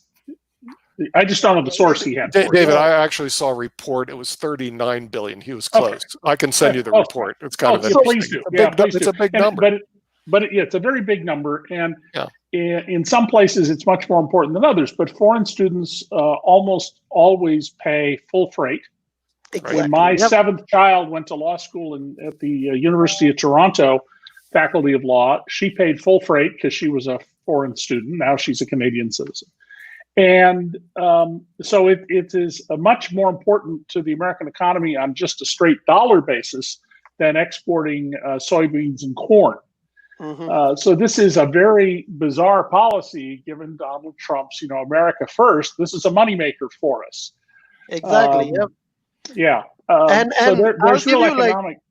Go ahead, David. There's real economics here that matter. And of course, it varies from school to school. I know that at Syracuse Law School, when the crunch came in 2000, I guess it was about 15, that law school enrollments suddenly fell off a cliff. One of the assistant deans recruited so many students from overseas. She flew all around the world that it made up most of the shortfall. Something I don't think she was ever appreciated for, by the way, but she's now dean of the Buffalo Law School. But it made a big difference in the budget, and you could argue it is essentially a subsidy. And in fact, Jeff Brown said at his school they specifically target the surplus they get from full pay students to help subsidize the education of American students. Right. They track the money to do that. Yes, like I'll give you like my example. Like in 2007-8, I used to pay like $6,000 a month. The semester, and compared to the American students, like they pay like around like $2,000. So the whole question is like I'm paying like 3 times more as an international students than the normal the citizens. And now if you are targeting them, basically like it's a big economic impact that that countries, and especially during this time, because this is a time where you need money from all these businesses. And now it's just like I don't understand like what they think about like the whole the situation. Well, this isn't driven by economics, Kettle. This is driven by the man we call at DC Report Trump's Minister of Hate, Stephen Miller. When Stephen Miller was valedictorian of his high school class in Santa Monica, California, he turned in his valedictory address to be read by the principal. And then when he got up, he went into this racist diatribe, and they pulled him off the stand. And ever since then, he's of course been a victim because he's not free to spew his racism until he got to the White House. And it's very clear there's nobody in the White House who has been more careful in manipulating Donald, getting Donald's ear, than Stephen Miller. And of course, he has a client there in Donald Trump, who is a stone cold racist and has been found in judicial proceedings to have engaged in numerous racist acts. So this is not about economics. This is not about national security. This is about make America white again. But then David, why did he pull the rule? In other words, right before court, they switched and they came off. I think that's a good question. Part of it may be who they got kickback from, because basically like 200 universities with that. Well, and they're big donors. A lot of the big donors to universities are Republicans. I mean, we don't know yet that story, and you know, we do at DC Report. We cover from the public record. You know, that we actually read the Federal Register, David, and get a lot of our stories. We don't go to press conferences, but sooner or later, people who are actually in the White House are going to tell us what went on. And I do think there's a distinct possibility they will come back with a revised regulation to reinforce this, because Miller is no doubt whispering in Donald's ear, you've got to do more to, you know, strengthen your base, get them to turn out. You got to throw all these black and brown people out of the country. There's got to be a backstory there somewhere. I just don't know what the backstory is. But our story is that we're at the hour and we're going to have to get going. So we do want to thank our guest, David Rubenstein. Thank you for having me. It was from the Washburn University School of Law, our subject matter expert on administrative law, constitutional law. Now I know immigration law, so now I know where to where to go to. David K. Johnston, who's a Pulitzer Prize winner, New York Times bestseller, also a lecturer at Syracuse University School of Law. And of course, we have Kettle Shaw, who actually is a real student and also, I believe, works in the fintech area here in the United States, one of the talents that we recruited internationally. And we do want to thank all our viewers around the world at IBM TV, where we're discussing the moot court now issue of Harvard versus ICE. Okay, but it almost moot. If it rears its ugly head, we and 200 other universities would be back on the air discussing this situation. So thank you, everybody, for coming. Thanks for having